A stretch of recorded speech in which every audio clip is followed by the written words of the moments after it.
Hello दोस्तों, विचार and vibes के इस पॉडकास्ट को अगर आपने आखिरी तक नहीं सुना ना तो आप बहुत सारी चीजें मिस कर दोगे, क्योंकि इस पॉडकास्ट में मैंने बात की है दमनदीप सिंह बग्गन से, द मैन। हमने दमन भाई से बात की कि कैसे उन्होंने शुरुआत की।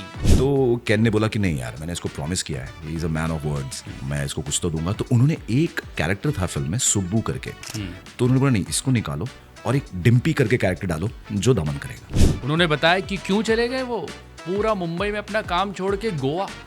अगर मुझे यहाँ पे सेटिस्फैक्शन नहीं है, सी मेरी सेटिस्फैक्शन क्या है कि मुझे मजा आए जब मैं जाऊँ स्टूडियो, मुझे ये टेंशन ना हो अरे यार वो 2 घंटे के बाद वो आने वाला है। हमने बात की जिम कैरी की। वहीं पे Jim Carrey is someone who plays with his face. Somebody stop me! हमने बात की कैसे म्यूजिक ने बदल दी उनकी लाइफ। सबका बाप है Indian classical, nothing compared to it really. I'm saying western, nah, but भाई इंडियन क्लासिकल जो आपको वो एक स्थिरता सिखाता है। हमने बात की हनुमान की। जैसे कि आप सब जानते हैं उन्होंने वॉइस दी है हनुमान जी को द लेजेंड ऑफ हनुमान में। It is not peace or whatever we are searching for outside, money, fame, बकवास है। तो वो सीरीज मुझे ये सिखा रही कि बेटा अंदर जा, अंदर जा, अंदर जा, वही है सारा कुछ। और फाइनली दमन भाई ने आप सबके लिए एक मैसेज भी दिया है, वो जरूर सुनिएगा। जेन जी भाई, जेड के बाद खत्म है, तो शुरू हो जाओ अंदर जाना, you know, learn your roots. Upanishad के बारे में जानो, क्योंकि उपनिषद किसी गॉड की बात नहीं करता, वो बात करता है who you are, how you can find yourself and who is the one.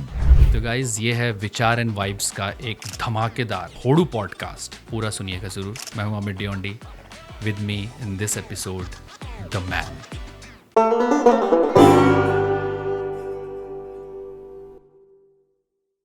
दमन भाई सबसे पहले तो थैंक यू सो मच। अरे भाई, विचार एंड वाइब्स में अपनी वाइब लाने के लिए थैंक यू भाई।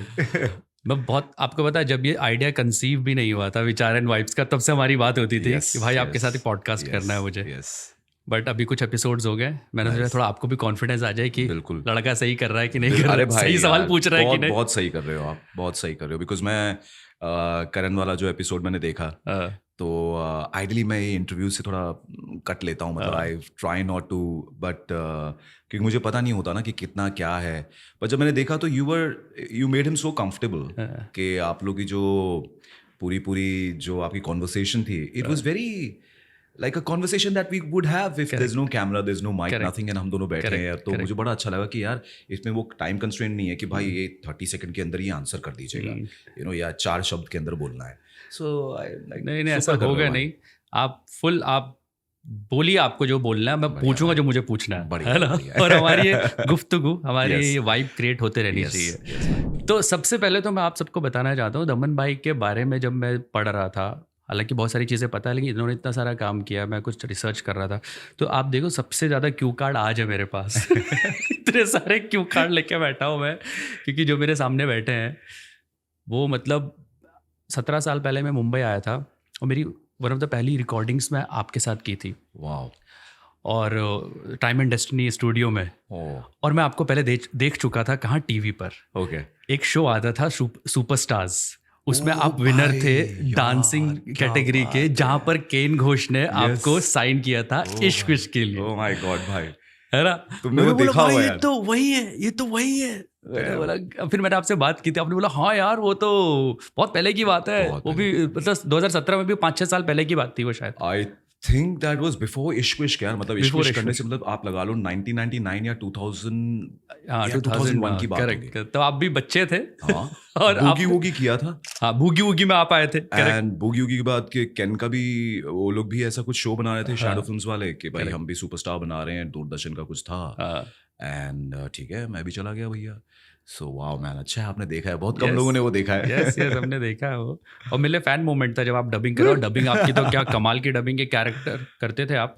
वो शो का फॉस्टर्स होम करके कुछ था, यस, है ना, उसमें आप ब्लू का कैरेक्टर करते थे। विल्ट, हाँ, 2 कैरेक्टर्स करता था मुझे याद है। हाँ, विल्ट भी करते थे। ब्लू बहुत भाई, it's that show actually should be watched bye adults, because वो है एनिमेशन, बट उसमें जो सेंसिबिलिटी के आपका इमेजिनरी फ्रेंड है वो, करेक्ट, एंड उसकी हरकतें कि आपका दिमाग अगर एक इमेजिन कर रहा है एक फ्रेंड, तो कितना वैकी हो सकता है। Correct. And blue is the wackiest correct. तो दमन भाई शुरुआत करते हैं शुरू से।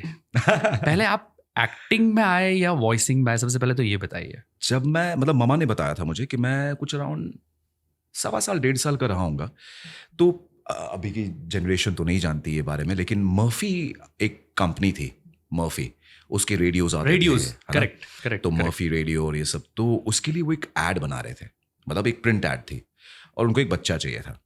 और अब तो मैं अपने बाल रंगता हूँ ये कलर के, लेकिन जब मैं पैदा हुआ तो पैदाइश से ही मेरे बाल ना ब्लॉन्ड थे, ब्राउन। अच्छा। सो मेरी मॉम को सब चिढ़ाते थे कि भाई ये क्या सीन है, मतलब कि यार तुम दोनों के हैं। तो सो एनीवे, सो अंग्रेजी पैदा हुआ था शायद, तो उन्होंने मुझे सिलेक्ट किया था। सो दैट इज लाइक, वो जो फोटो आप देखते हैं बच्चे की, I think that's me, Murphy के ऐड में। यस। सो मॉम ने बोला कि हमने ऐसे photo, papa was not very happy about it, because नहीं, being an actor, my dad is a director actor, लेकिन वो बोलते नहीं बच्चों से ये काम नहीं कराना। लेकिन वो पहली शुरुआत थी, मतलब तब तो मुझे पता भी नहीं है कि क्या है, पता था। सो वो आई कांट से कि वो, क्योंकि पता ही नहीं है। फिर उसके बाद यार एक फिल्म आई थी छोटा चेतन, इफ यू रिमेम्बर। हाँ, इंडिया की पहली 3D फिल्म थी भाई, करेक्ट। उर्मिला मातोंडकर और वो सब थे उसमें।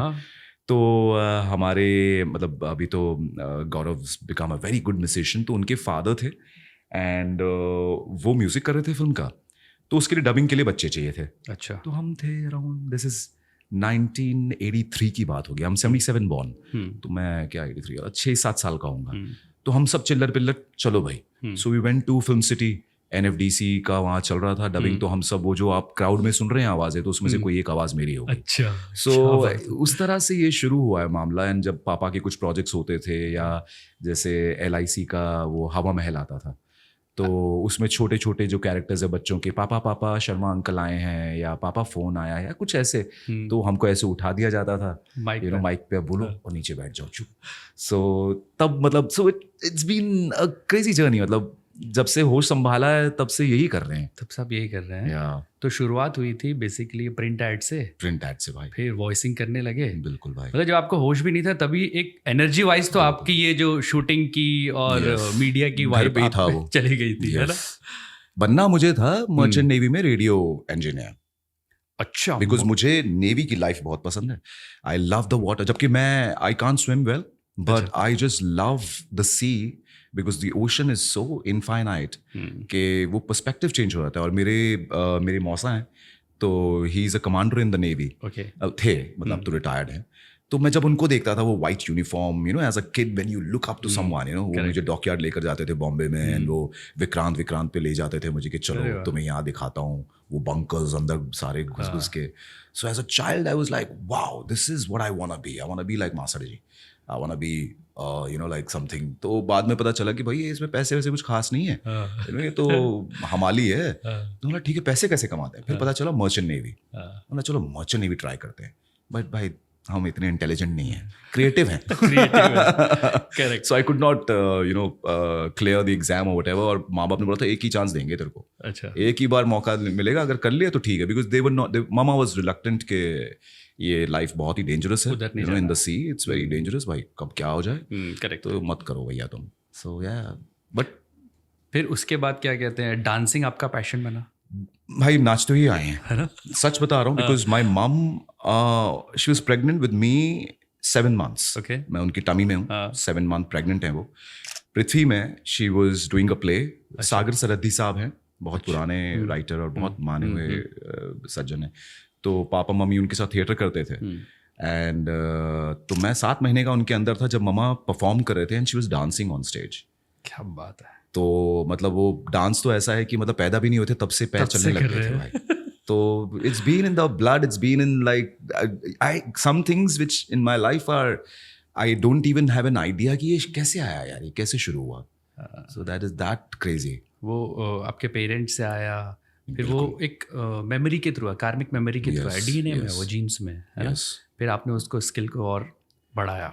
बस मतलब जहाँ भी मौका लगता था कि भाई डांस है चलो, कहीं भाई ये एक्टिंग करनी है चलो, ये करना है चलो। Because it was for me कि भाई जैसे होता है ना, मिठाई की दुकान चलन के हलवाई का बेटा, उसको पता है भाई क्या करना है, ये पेड़े बनाने, ये बनाना है। तो हमारे घर में यही चलता था। Mom was a dancer, singer, actor, papa was a director, actor, voice over artist, ये सारी चीज़ें चल रही हैं। तो हमने बचपन से ही सुना है, घर में अगर डिस्कशन हो रही है किसी प्ले के बारे में तो वहाँ डायलॉग्स पढ़े जा रहे हैं, करेक्ट, तो हमें अपने आप याद हो रहा है, करेक्ट, एंड हमने बोला हाँ this is life, this is who we are, we are artist, बस वहाँ से चलता रहा सिलसिला भाई। इश्क विश्क में आपको केन घोष ने साइन किया उसी शो के दौरान, क्योंकि उन्होंने बोला था, मेरे को याद है अभी भी, उस शो में उन्होंने बोला था मैं किसी को फिल्म दूंगा इसमें से, उसमें 3 टैलेंट थे, सिंगिंग, डांसिंग और एक्टिंग, बट आपको you are the among the first who got the break, right, और आप डांस के थ्रू आपको एक्टिंग मिला। सो केन एक्चुअली पहले तो उन्होंने ये सोचा था कि दमन को मैं कोरियोग्राफी दूंगा फिल्म की, यू नो, कि उनको कुछ वैकी चाहिए था, correct, because I was bringing in, मैंने एक फिल्म भी लिखी हुई है, इट्स कॉल्ड एफ्रो भांगड़ा, अच्छा, so it's more like an Afro kind of dance steps infused with bhangra. So ये फिल्म रिलीज्ड है? I've written it down, अभी स्क्रिप्ट काम करूंगा, मतलब बहुत साल पहले लिखी थी, तो मेरा जो डांसिंग स्टाइल था it was more like hip hop getting merged into or confluencing into, you know, bhangra and desi steps, कि इन दोनों चीज़ों को कैसे अमालगमेट किया जाए, कैसे इनको फ्यूज़ किया जाए। तो जब हम शोज़ भी करते थे, जब भांगड़ा करते थे, जैसे खालसा कॉलेज में जब मैं था, तो हम कॉम्पिटिशन्स में जाते थे, तो वो एक स्टैंड आउट हो जाता था। करेक्ट, हम कुछ स्टेप्स को जो हम नॉर्मल भांगड़ा करते हैं वो एक अलग होते हैं, but when you bring in the western influence and specially hip hop, तो उससे वो चीज़ एकदम अलग सी लगती है कि यार ये स्टेप तो बस ऐसे ऐसे था, ये कुछ ये कर रहा है, you know, like it's different. Correct, तो उसको ये अच्छा लगा कि यार ये कुछ अलग कर रहा है, ये भांगड़ा नहीं कर रहा है, ये कुछ कर रहा है। So he wanted, but then he was so kind because उसने अपनी जबान दे दी थी, and then tips producers हैं भाई, they can sign anyone they want to. Correct. So they wanted a big name to do. So Ahmed was the choreographer at that time. You know, Ahmed Khan was like big. तो उन्होंने बोला नहीं, Ahmed को choreography, and thank God Ahmed did it. I mean, I'm very happy. We had a ball of a time during the shoot. Correct. And तो केन ने बोला कि नहीं यार, मैंने इसको प्रॉमिस किया है, he is a man of words. And he said कि नहीं भाई, मैं इसको कुछ तो दूंगा। तो उन्होंने एक कैरेक्टर था फिल्म में सुब्बू करके, which was a Tamil character, तो उन्होंने बोला नहीं इसको निकालो और एक डिम्पी करके कैरेक्टर डालो जो दमन करेगा, पंजाबी कैरेक्टर। तो तब it was a tough call, because मेरे लिए ऐसा था कि उसने बोला देख बहुत बहुत ज्यादा डायलॉग्स नहीं है, एक ही लाइन है तेरी, क्या बात कर रहा है यार, क्या बात कर रहा है यार, क्या बात कर रहा है, और क्या बात कर रहा है यार, क्या बात कर रहा है यार, सही बात कर रहा हूँ, क्या बात कर रहे हैं, मतलब एक ही लाइन तेरे को पूरे टाइम बोलनी है। मतलब ये क्या रोल हो गया यार। तो बोलते but you will pull it off. तो हमने बहुत मजे किए हैं। ऑफ कोर्स काफी चीजें चॉप हो गई हैं because length of the film was too long, and हमको उसको मतलब लेकिन कैरेक्टर वो स्टैंड आउट करता है कि बीच बीच में आके, है ना। इनफैक्ट 2022 की बात है, कैन सेंट मी, मैं ज़्यादा इस पे रहता नहीं हूँ, मतलब यू नो सोशल मीडिया पे, but he somehow sent me एक मैसेंजर के थ्रू या कहीं से उसने मेरे को भेजा कि भाई 20 साल के बाद जाके किसी ब्लॉगर ने तेरे बारे में लिखा है कि यार डिम्पी नाम का कैरेक्टर किसी को याद है, और उसने अच्छा खासा ब्लॉग लिखा है भाई, वो वायरल हो गया था। क्या बात। So can send me that कि देख अब तेरे को मिला है जो तवज्जो तेरे को मिलनी चाहिए थी उस टाइम पे, लोगों ने नहीं देखा तुझे, लेकिन 20 साल के बाद तुझे मिल रही है। यार 20 साल लगा दिए यार किसी ने समझने के लिए कि कैरेक्टर था। नहीं लेकिन अच्छी बात यह है कि काम रह जाता है आपका 10 साल 20 साल के बाद भी लोग देखते हैं, अप्रिशिएट करते हैं। कभी किसी को लेट रियलाइज होता है, कोई कि बोलते हैं ना ये फिल्म जल्दी बन गई यार, ये फिल्म 10 साल बाद आती तो ज़्यादा चलती, हिट होती, या कोई एक्टर ऐसी वेस्ट हो जाता है यार, ये अभी एक्टर अभी होता उस लेवल पे। तो उसके बाद आपने डिम्पी के बाद आपने कैरेक्टर किया sweet life of Karan Kabir, Disney का। वो तो हमने भी देखा है, काफी देखा है। आपने कभी वो सीरीज में डब नहीं किया था? नहीं, suite life of Jack and Cody में? नहीं मैंने डब नहीं किया। Bro it was one of the, I think it is one of the best series जो सिटकॉम्स आते हैं ना, जैसे हैना मोंटाना है, ये है हैना मोंटाना, मैंने किया था 1-2 एपिसोड में, नया आया था, राइट। तो this was one of the best series, और उसमें मैं मोस्बी को डब करता था, same character which I acted out. मुझे अभी तुम्हारे पापा से एक फैक्स मिला है कि जब तक तुम्हारे नंबर अच्छे नहीं आते तुम्हारा बाहर जाना बिल्कुल बंद। Acted out, correct. तो डिज्नी को पता था कि ये ऑलरेडी डब कर रहा है, सो they gave me a chance कि भाई चलो कुछ कैरेक्टर बनाते हैं। तो उन्होंने बोला कि, और तब मैं बाल काट चुका था, यू नो लाइक, अच्छा, तब मैं टर्बन नहीं रखता था। अच्छा। सो उन्होंने बोला क्या करें, मतलब टर्बन तो बांधना आता है भैया, दाढ़ी लगा लेंगे। So but they wanted a sardar character, so ऐसे ठीक है लेट्स डू इट। तो हमने वो किया, and it was a good show man, काफी अच्छा चला वो, yes, है ना।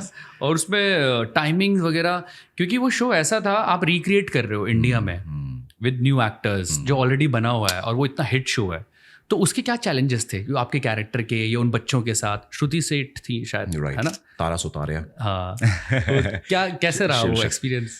भाई मतलब अब क्या था कि क्योंकि मैं वो डब कर रहा हूँ एंड आपको पता है आप भी, मतलब हम जब कोई कैरेक्टर डब करते हैं तो हम वो बन जाते हैं, ना? दैट्स माय, बिकॉज मेरे फादर साहब ने मुझे सिखाया don't dub the character, be the character. Camera को, मतलब जो माइक है वो कैमरा है तेरे लिए, और बस तू ये समझ के तू एक्टिंग कर रहा है, थोड़ा बॉडी लैंग्वेज कंट्रोल करनी पड़ेगी, but let it out through the vocals, but you feel like the actor. Correct. तो मुझे पता था कि वो कैसा है। Mostly was like you know, ये उसके नुआंसेस हैं, ये स्टैकेटो है, कभी कभी थोड़ा सा और एकदम से चेंज हो रहा था, लाइक फेस एक्सप्रेशन चेंज कर लेगा, but very yes is trying to be nice, but he is a fun loving guy, क्योंकि वो बच्चों के साथ उसकी कुछ हरकतें हैं जो शो में, तो मैं मोस्बी को देख रहा था एंड देन आई सेड अब मैं क्या करूं यार, अब उसके कुछ कुछ नुआंसेस हैं जैसे कि ऐसे करता बच्चों को जब चुप करो, तो मैंने कर दिया पंजाबी स्टाइल लेके आने के लिए कुछ अलग। रानी तुम्हारा गाना तो बहुत जबरदस्त हो गया, लो ठंडा ठंडा नींबू पानी पियो, थक गई होगी। Thank you. तो इस तरह से कुछ कुछ चीजें मैंने उसमें ऐड की, but I tried to retain as much of the Mosby character as I could, you know, but making it Indianize, and specially Punjabi, Punjabi, you know, correct, कि जो भी बात करनी कि अगर वो, because he was an African American जो play कर रहा था, right? And I being you know, again from a community के एक सिख community से आया बंदा के turban headed है, पर वो हिंदी बोलेगा, तो उसके कुछ तो nuances आएंगे ना? करेक्ट, बिल्कुल। तो उस चीज को थोड़ा थोड़ा रखते हुए, बट ऐसा नहीं कि वो मैं तो मेरे को कह रहा हूँ ना, मेरी बात नहीं सुनते, जो हैम करते हैं लोग, which I feel यार dude come on यार, why do you ham man? Correct. तो मैंने उसको हैम नहीं करने दिया, I kept it very smooth, लेकिन जहाँ जहाँ पंजाबी थोड़ा सा डालना था तड़का वहाँ डाल दिया। Perfect balance. मजा आ गया भाई, वो शो वाज लाइक, आज भी यार लोग 25 26 साल के हो गए, वो बोलते हैं सर आज भी हम वो शो देख रहे हैं, मतलब बड़े हो जाओ भाई। अब वो टाइम चला गया। नहीं एक और बात बनाइए। नहीं कोई कैरेक्टर्स, कोई शो की वाइब्स ऐसी होती है ना कि आपको मन करता है वो देखते हैं। राइट, होते हैं पुराने शोज काफी हैं ऐसे। राइट। फिर क्या कहते हैं आप, फिर डबिंग पे सबसे शुरुआती दौर के कुछ कैरेक्टर्स जो आपको सबसे पहले मिले, उनमें कुछ बात करते हैं। म्याउथ आपने कब किया था? भाई म्याउथ वाज व्हेन, हाँ भाई म्याउथ की तो पोकेमॉन का म्याउथ चला भाई 2003-2004 की बात है, 2004 या 5, हाँ, क्योंकि उस टाइम में मैं डिज्नी के लिए शूट भी कर रहा था। Disney had just come to India, 2004 की बात है, और मुझे पता है कि मैं सुबह शूट करता था और रात को डब कर, और वो कैरेक्टर वाज लाइक मैन, वो सूरी अलग है भाई। अभी तो शायद ना निकले, मतलब क्रैक्स आ जाएंगे क्योंकि बेस बढ़ गया है अभी आवाज में, जैसे जैसे बड़ा हो रहा हूँ, तो उस टाइम पे थोड़ा कम बेस था आवाज में, बट वो रीच गए, ये सच्चाई, यू नो, लाइक वो वाओ, सबसे कमीना कैरेक्टर। बाद में मैंने भी उसके कुछ पोकेमॉन के एपिसोड्स लिखे थे, मैंने बोला ये कैरेक्टर बड़ा खतरनाक है, म्याउथ, बहुत क्रेजी था वो। सो म्याउथ वाज, तो आपने काफी एपिसोड किए होंगे म्याउथ के? तो वी डिड 6 सीजंस ब्रो, है ना, 6 सीजन, 300-400 एपिसोड, मतलब हर एक सीजन में अराउंड 52 एपिसोड्स, या 300 plus. Very nice. But then I was done, I said नहीं बस हो गया क्योंकि आवाज पे बैंड बज जाती है, एंड देन क्योंकि जब जैसे जैसे वो आगे बढ़ता गया, इट वाज अराउंड 2009-10 और whatever, then I was doing films, you know, मैं हीरोज डब कर रहा हूँ, तो वो डब करना फिर ऐसा लगता है यार आवाज की बैंड बज रही है। सो देन मैंने एनिमेशन ही बंद कर दिया था ऑलमोस्ट करना। अच्छा। I was only doing animated films, but I was not doing series anymore. Animated films की आपने बात की, तो एक बहुत ही जबरदस्त फिल्म है मैडागास्कर। अरे क्या मार्टी ना? Marty the zebra. उसकी कहानी बताइए। 1, 2, 3 में आपने किया? हाँ, नहीं मैंने सिर्फ 1 में किया ब्रो। सिर्फ 1 में किया? Yes. अच्छा। तो मार्टी, अच्छा आपने सिर्फ 1 में किया? हाँ जी। अच्छा, इसलिए उसकी एक स्टोरी आप बताइए, मैं बताऊंगा। हाँ। तो मारी मतलब ऐसी कोई खास स्टोरी नहीं, लेकिन the character I think Chris Rock ने उसको डब किया था, है ना, जो so it was like crazy character. बोला यार ये इसके नुआंसेस देखो, ये जबड़ा हिला रहा है, कहाँ क्या कर रहा है। ओह हे, शुक्रिया दोस्त, तुमने इसे दांत के पीछे छुपाया था, तुम झकास हो। तो ये जितने भी अफ्रीकन अमेरिकन एक्टर्स हैं जो इस तरह के कैरेक्टर्स प्ले करते हैं भाई, उनको आप रियल लाइफ में देख लो, they are amazing. मतलब they are just क्या बोलो यार, they फुलफिल कर देते हैं आपको। उनके स्टैंड अप एक्ट्स में चले जाओ, आप पागल हो जाओगे। तो एक अच्छे एक्टर ने इसको डब किया है। तो that was like a nice character which I लोगों को बहुत पसंद आया. बहुत पसंद आया. सेकंड वाला नहीं कर पाया बिकॉज बजट. हमारी इंडस्ट्री की प्रॉब्लम है ना कि मतलब जैसे ही एक प्रोजेक्ट बहुत अच्छा करता है, बहुत बढ़िया, उसका सीक्वल आया ही है जैसे ही, यार बजट कम है. मतलब ऐसे कैसे हो सकता है कि अगर एक चीज अच्छी हुई उसके बाद अगर दोबारा बनी है, इसका मतलब अच्छी हुई है तभी दोबारा बनी है ना. तो आप पैसे क्यों नहीं बढ़ा रहे हैं? Where is the money going? Then I saw studios बन रहे हैं. या सॉरी भाई, मुझे भी मेरा बंगला बनाना है. I also want to buy my black Jaguar, तो आई नीड दैट मनी. तो मैं कई प्रोजेक्ट से कट लिया हूँ, मतलब एक बार करके. And I said thank you so much. क्या होता है ना भाई कि पहले जब हम काम करते थे तो स्टूडियो ओनर्स थे. जो मिडलमैन थे वो मिडलमैन थे और आर्टिस्ट थे. अब आर्टिस्टों ने जब अपने स्टूडियोज बनाना शुरू किया तो वो जो मिडलमैन की भूमिका थी वो एक बिजनेसमैन की भूमिका ले गई, है ना. And business is all about making money. ठीक है, जब तक आप बीच वाले थे, आप खुद एक आर्टिस्ट थे, आपने एक बिजनेस ओनर जो एक स्टूडियो ओनर है, प्रोड्यूसर को छोड़ दो, ये अपना बिजनेस चला रहा है. आपने एक काम लिया है कि भाई मेरी ये फिल्म है, मेरे को इसमें क्राउड कराना है, मेरे को ये कैरेक्टर कराना है, मुझे ये हीरो कराना है. आप मुझे आर्टिस्ट ला के दो, तू अपना कमीशन रख भाई 10% 20% जो भी है. आर्टिस्ट को बोल कितना है, तो हम अपना चार्ज करते थे. जितनी भी फिल्में हैं बड़ी बड़ी 2-2 3-3 4-4 5-5 लाख रुपए लेते थे हम. और उसमें से कोऑर्डिनेटर को भाई अपना 15-20% दे दिया. जहाँ ज्यादा भाईचारा है वहाँ 25% दे दिया कि ठीक है भाई आपने मुझे अच्छा अमाउंट ला के दिया, ये लो. नाउ द थिंग, जब अब जब इन्होंने सोचा कि यार हम ये कर ही रहे हैं कोऑर्डिनेशन का काम, तो मैं एक स्टूडियो वाले को बीच में क्यों रखूं. मैं सीधा क्लाइंट से बात करता हूँ, प्रोड्यूसर से, कि स्टूडियो के पास, मेरे पास भी एक छोटा स्टूडियो है, मैं आपको सस्ते में करके दे देता हूँ और वहीं पे आ जाएंगे. हम आर्टिस्टों को क्या, हमको तो कहीं भी जाना है, हम तो बाथरूम वाले स्टूडियो में भी कर रहे हैं डब, कि उसमें घुसो ही तो खत्म हो जाता है. तो इन्होंने अपने ऐसे स्टूडियो बनाना शुरू कर दिए. ठीक है, और वहां पे इन्होंने क्या किया, 100 रुपए मिल रहे हैं, 70 रुपए अपने पास पड़े, 30 रुपए में भाई डबिंग करा रहे हैं. 30 इनका होना चाहिए था, 70 हमारा. करेक्ट. इन्होंने गेम चेंज कर दी. सो मेरे ऐसे आर्टिस्ट जो पैदा ही आर्टिस्ट्री में हुए हैं, तो मैं तो वैसे भी रेबल हूँ, मेरे माँ बाप भी रेबल थे. तो मेरे फादर साहब ने बोला, देख मैं जो भी तेरे को जहाँ पहुँचा रहा हूँ, या मेरा कोई दोस्त ऐसे कोई प्रोड्यूसर है फिल्म का, पंजाबी फिल्म का, इसका उसका, मेरा नाम लेके तेरे पास आता है, तू मेरा नाम मत देख भाई, तेरे को जो अमाउंट लेना है तू अपना अमाउंट ले.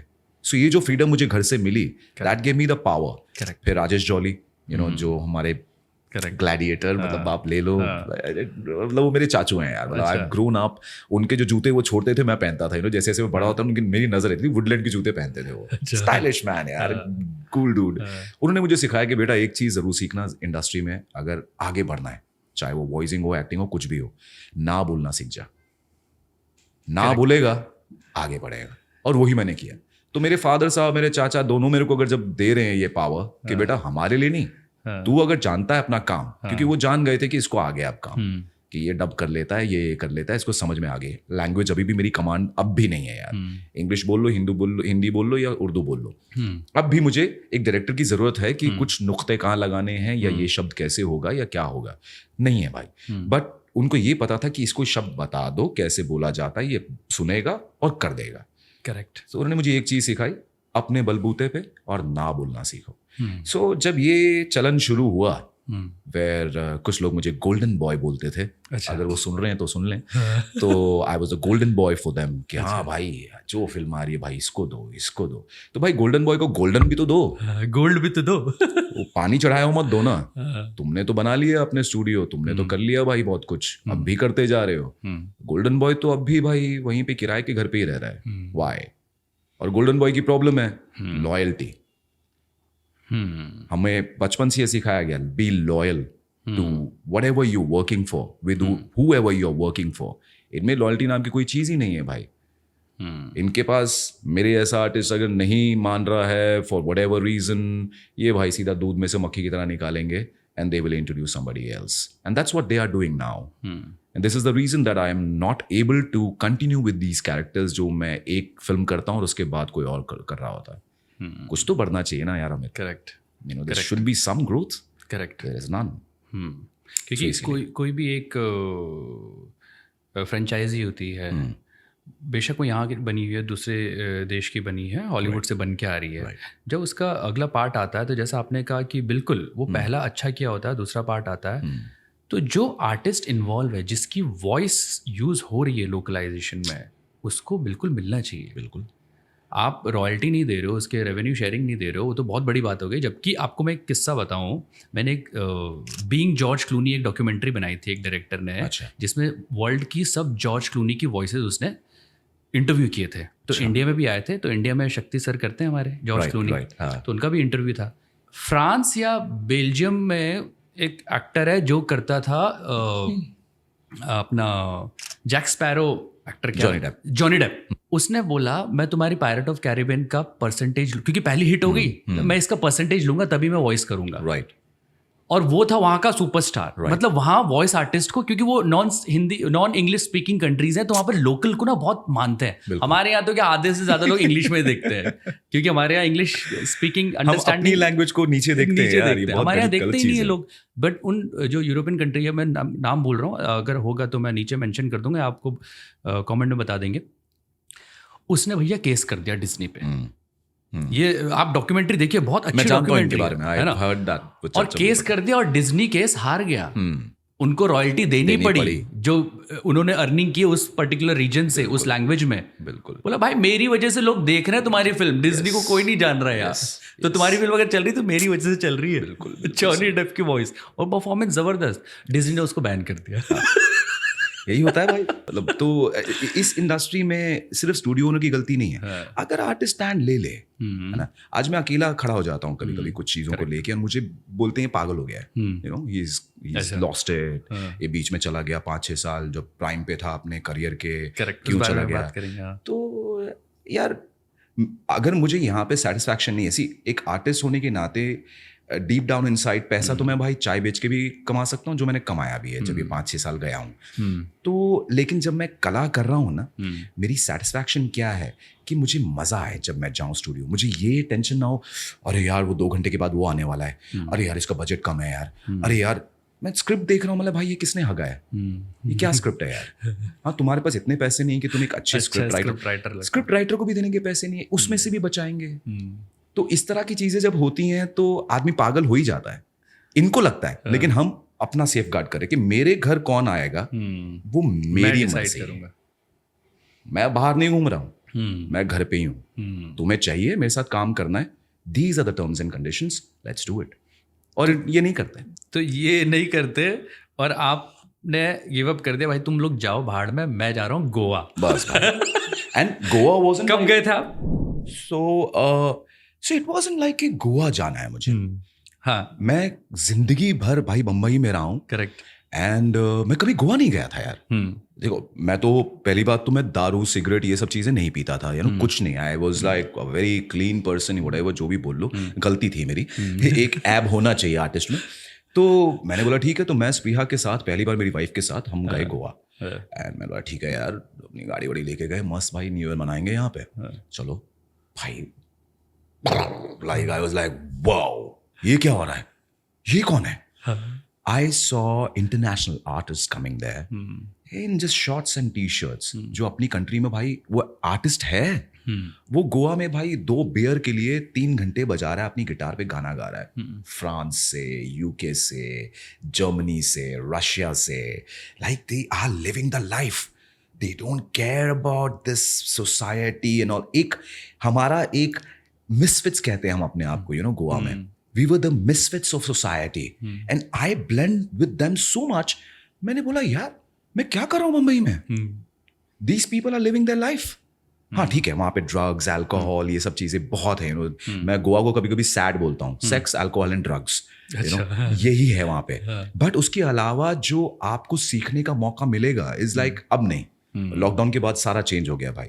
तो जब मैं 2017 में शिफ्ट हुआ वहां पे, तब भी वो फैग एंड था of that culture, where people from there country, भाई brilliant artist, I tell you, bands हैं भाई बड़े बड़े। आई नो, मेरे एक दोस्त है एंथनी, उनका एक बैंड है तांत्रिक monkeys, he is Scottish. Okay, तो वो स्कॉटलैंड से आए हैं यहाँ पे, गोवा में उनका बैंड है भाई।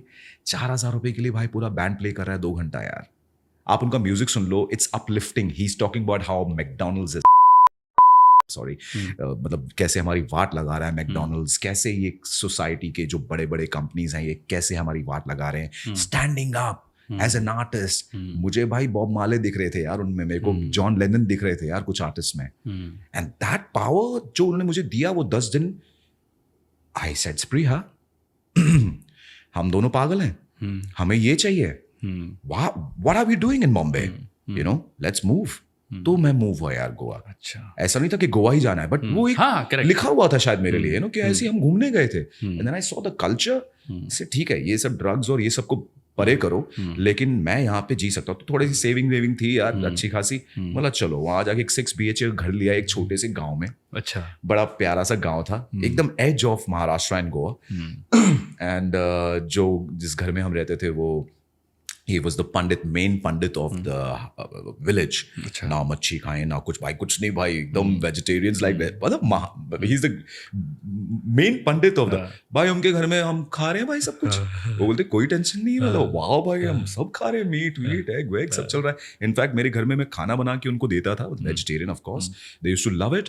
सो इतना प्यार मिला, इतना मजा आया कि those 5-6 years are the best in my life. That is where I actually understood who I am.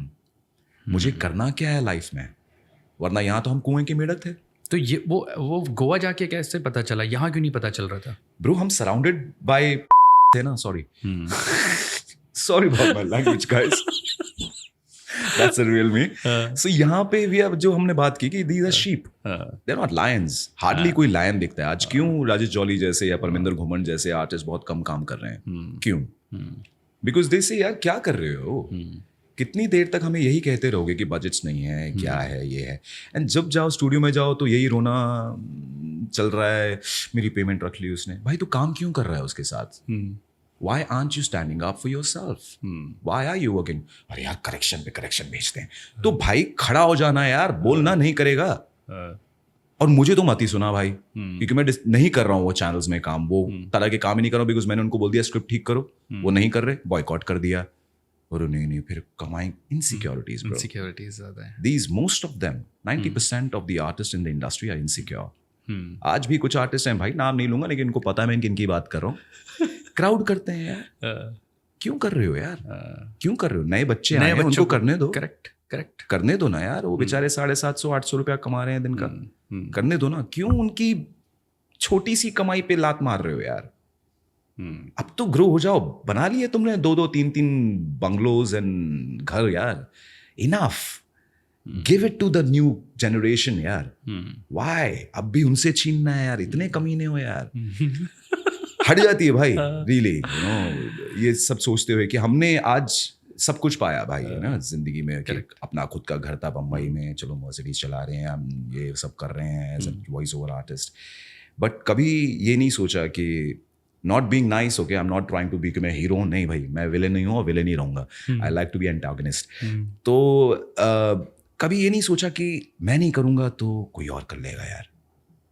Correct भाई मैंने ये सोचा है, मैं नहीं करूँगा ना तो मैं जो कर सकता हूँ ना ये नहीं कर सकता. ये एटीट्यूड जो था ना वो इनसे अलग कर गया मुझे. एंड वो मुझे समझ में आ गया. हमने भी, मैंने, मेरी वाइफ ने भाई, हमने 1000 रुपए में भाई 4-4 घंटे शोज किए हैं यार.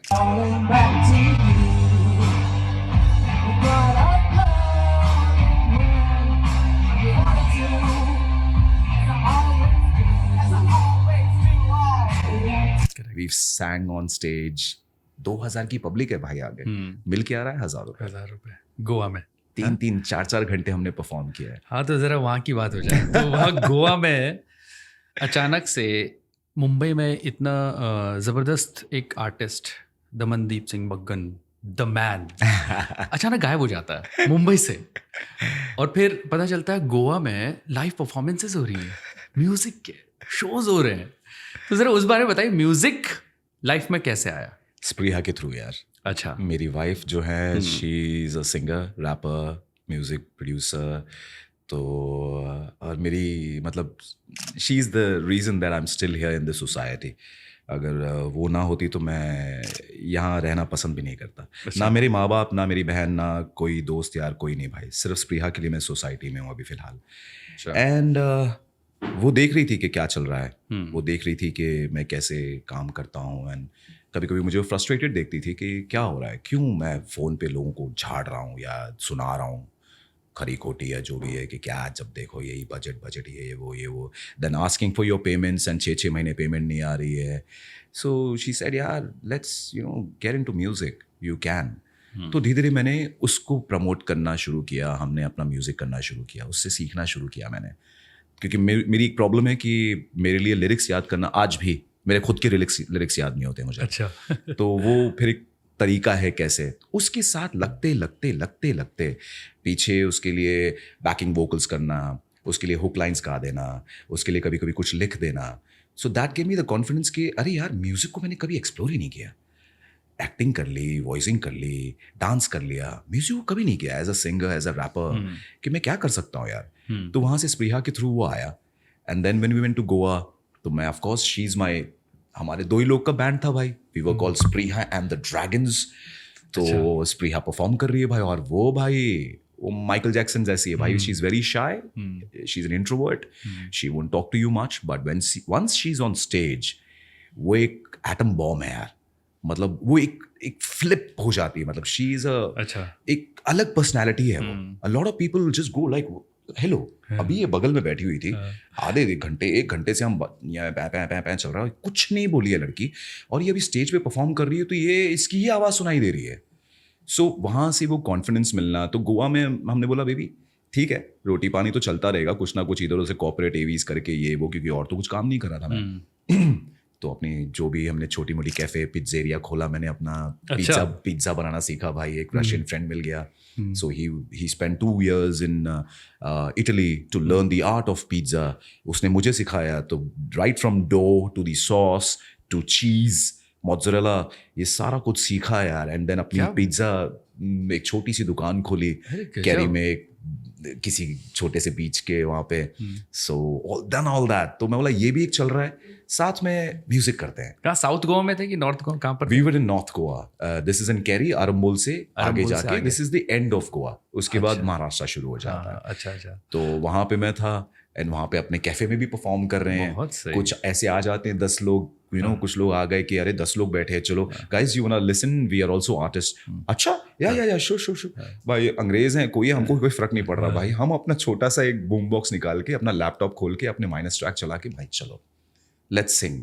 सो इस तरह से प्रैक्टिस होती गई, और म्यूजिक एक इंटीग्रल पार्ट बन गया है अब लाइफ का. There is, I can leave acting, I can leave voicing any time, but music अब नहीं छूटेगा. अब इंडियन क्लासिकल सीख रहा हूँ तो अब तो बिल्कुल भी नहीं छूटने वाला. It's gonna be part of me till I die.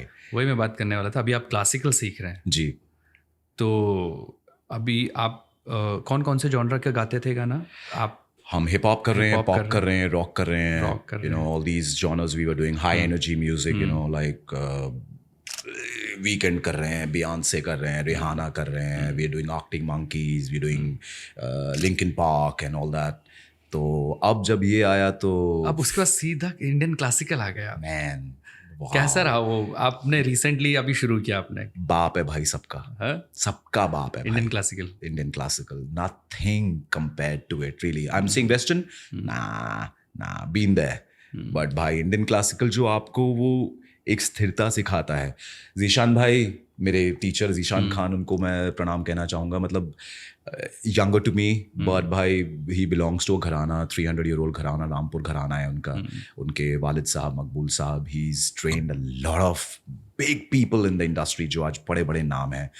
and I'm very blessed कि मतलब जीशान भाई ने मुझे सिखाने का मतलब ये लिया, because he doesn't train anybody. अच्छा. तो मेरे म्यूजिक डायरेक्टर के थ्रू, अभिजीत हेगड़े पाटिल के थ्रू, ही ठीक है चलो मैं सिखाता हूँ इनको, लेट्स सी क्या करते हैं. सो इंडियन क्लासिकल सीख रहा हूँ भाई. It's like a different world all together. मतलब इट्स नॉट जस्ट वो गायकी नहीं है, it is part of you. It never leaves you. It is a power that comes with Indian classical. वो आपको कभी भी ऐसा नहीं दिखाता you're meek. You know something, like ऐसा लगता है. आप गाड़ी का हॉर्न सुनते हैं तो आप बोलते हैं यार ये कौन सा वाला है ना, लाइक इस तरह से आप जा रहे हैं. Like I am sure western classical is also great, because हम तो उसी को बिलोंग कर रहे थे. मैंने सीखा नहीं है, बट हम जिस रेंज के गाने गा रहे हैं तो हमें पता है. बट इंडियन क्लासिकल आपको स्थिरता देता है, आपकी वोकल कॉर्ड्स को सही करता है, मतलब सा रे गा मा पा धा नी सा, आपका ऊपर वाला सा जब लग रहा है मतलब आपकी वोकल कॉर्ड्स ऑलरेडी वो एक्सरसाइज हो रही है यार, यू नो आपका बेस नोट्स ठीक कर रहा है वो, आप ऊपर वाला सा लगा रहे हो बेस नोट्स ठीक हो रहा है, आप बेस वाला लगा रहे हो ऊपर नोट्स ठीक हो रहे हैं, it's both, it's balancing it out. तो मैं तो रोज़ मतलब कोशिश करता हूँ ज़ीशान भाई, कोशिश करता हूँ रोज़ रियाज करने का जब भी मौका लगे, लेकिन I think every voice over artist, every actor should at least get a basic knowledge of Indian classical. Yes, it is a must. Theatre में तो है ही, मैं थिएटर ज़्यादा नहीं कर पाया बिकॉज कमर्शियल आर्टिस्ट बन गए हम भाई बहुत जल्दी, तो हम थिएटर को उस तरह से वो तवज्जो नहीं दे पाए जो मेरे माँ बाप ने दी, तो उसमें तो it's an integral part Indian हमारा शास्त्रीय संगीत। तो अभी आप शास्त्रीय संगीत सीख रहे हैं, आपके रैप का क्या होगा? भाई मुझे इनफैक्ट कुछ सरगम ऐसी हैं विच आर इन्फिनाइट लूप्स। अभी कल ही मेरे जो सेशन हुआ है, मैं ज़ीशान भाई को बोल रहा हूँ भाई क्या कर रहे हो यार, और भाई एक राग है राग यमन, तो उसमें उन्होंने मुझे एक सरगम सिखाई। उन्होंने क्या किया, हमारा जो भी हम तानपुरा लगाते हैं जो भी है, उन्होंने बोला चलो शुरू हो जाओ, तो मैंने वो सरगम शुरू की। तो टफ है सरगम, पहले तो स्लो 80 BPM पे चल रहे हैं, धीरे धीरे मैं बोला मैं यहाँ से बढ़ाता रहूँगा टेम्पो, तुम करते रहना भाई। धीरे धीरे वो टेम्पो बढ़ाते जा रहे, मैं करते जा रहा हूँ। I was in a zone out, मेरी आंखें बंद है, अभी भी मुझे याद हो मैं नहीं कर सकता। उन्होंने रिकॉर्ड कर लिया फ़ोन पे और उन्हें मुझे टर्न करके iPad दिखाया, दमन ये देखो BPM क्या है, 220 BPM पे मैं गा रहा हूँ भाई वो सरगम। अनबिलीवेबल था मेरे लिए, मतलब क्या कर रहे हो आप मेरे साथ, this will help me in rap. Correct, आप समझ रहे हैं? करेक्ट। जब रैप करना पड़े आपको क्लैरिटी ऑफ वर्ड चाहिए, अगर आप सरगम सही से गा रहे हैं, हर नोट आप टच कर रहे हैं, तो आप लिख लो भाई और करो, गड़गड़ गड़गड़ चालू हो जाओ मशीन गन की तरह। But for me hip hop is not just about rapping. Hip hop is a lifestyle. Hip hop is something which it's what you are. You know, लोग इसको लेते हैं, अरे फास्ट रैप करता है तो अच्छा रैपर है। Tupac never used to rap fast. He used to write poetry. Correct. Kendrick Lamar, he writes poetry.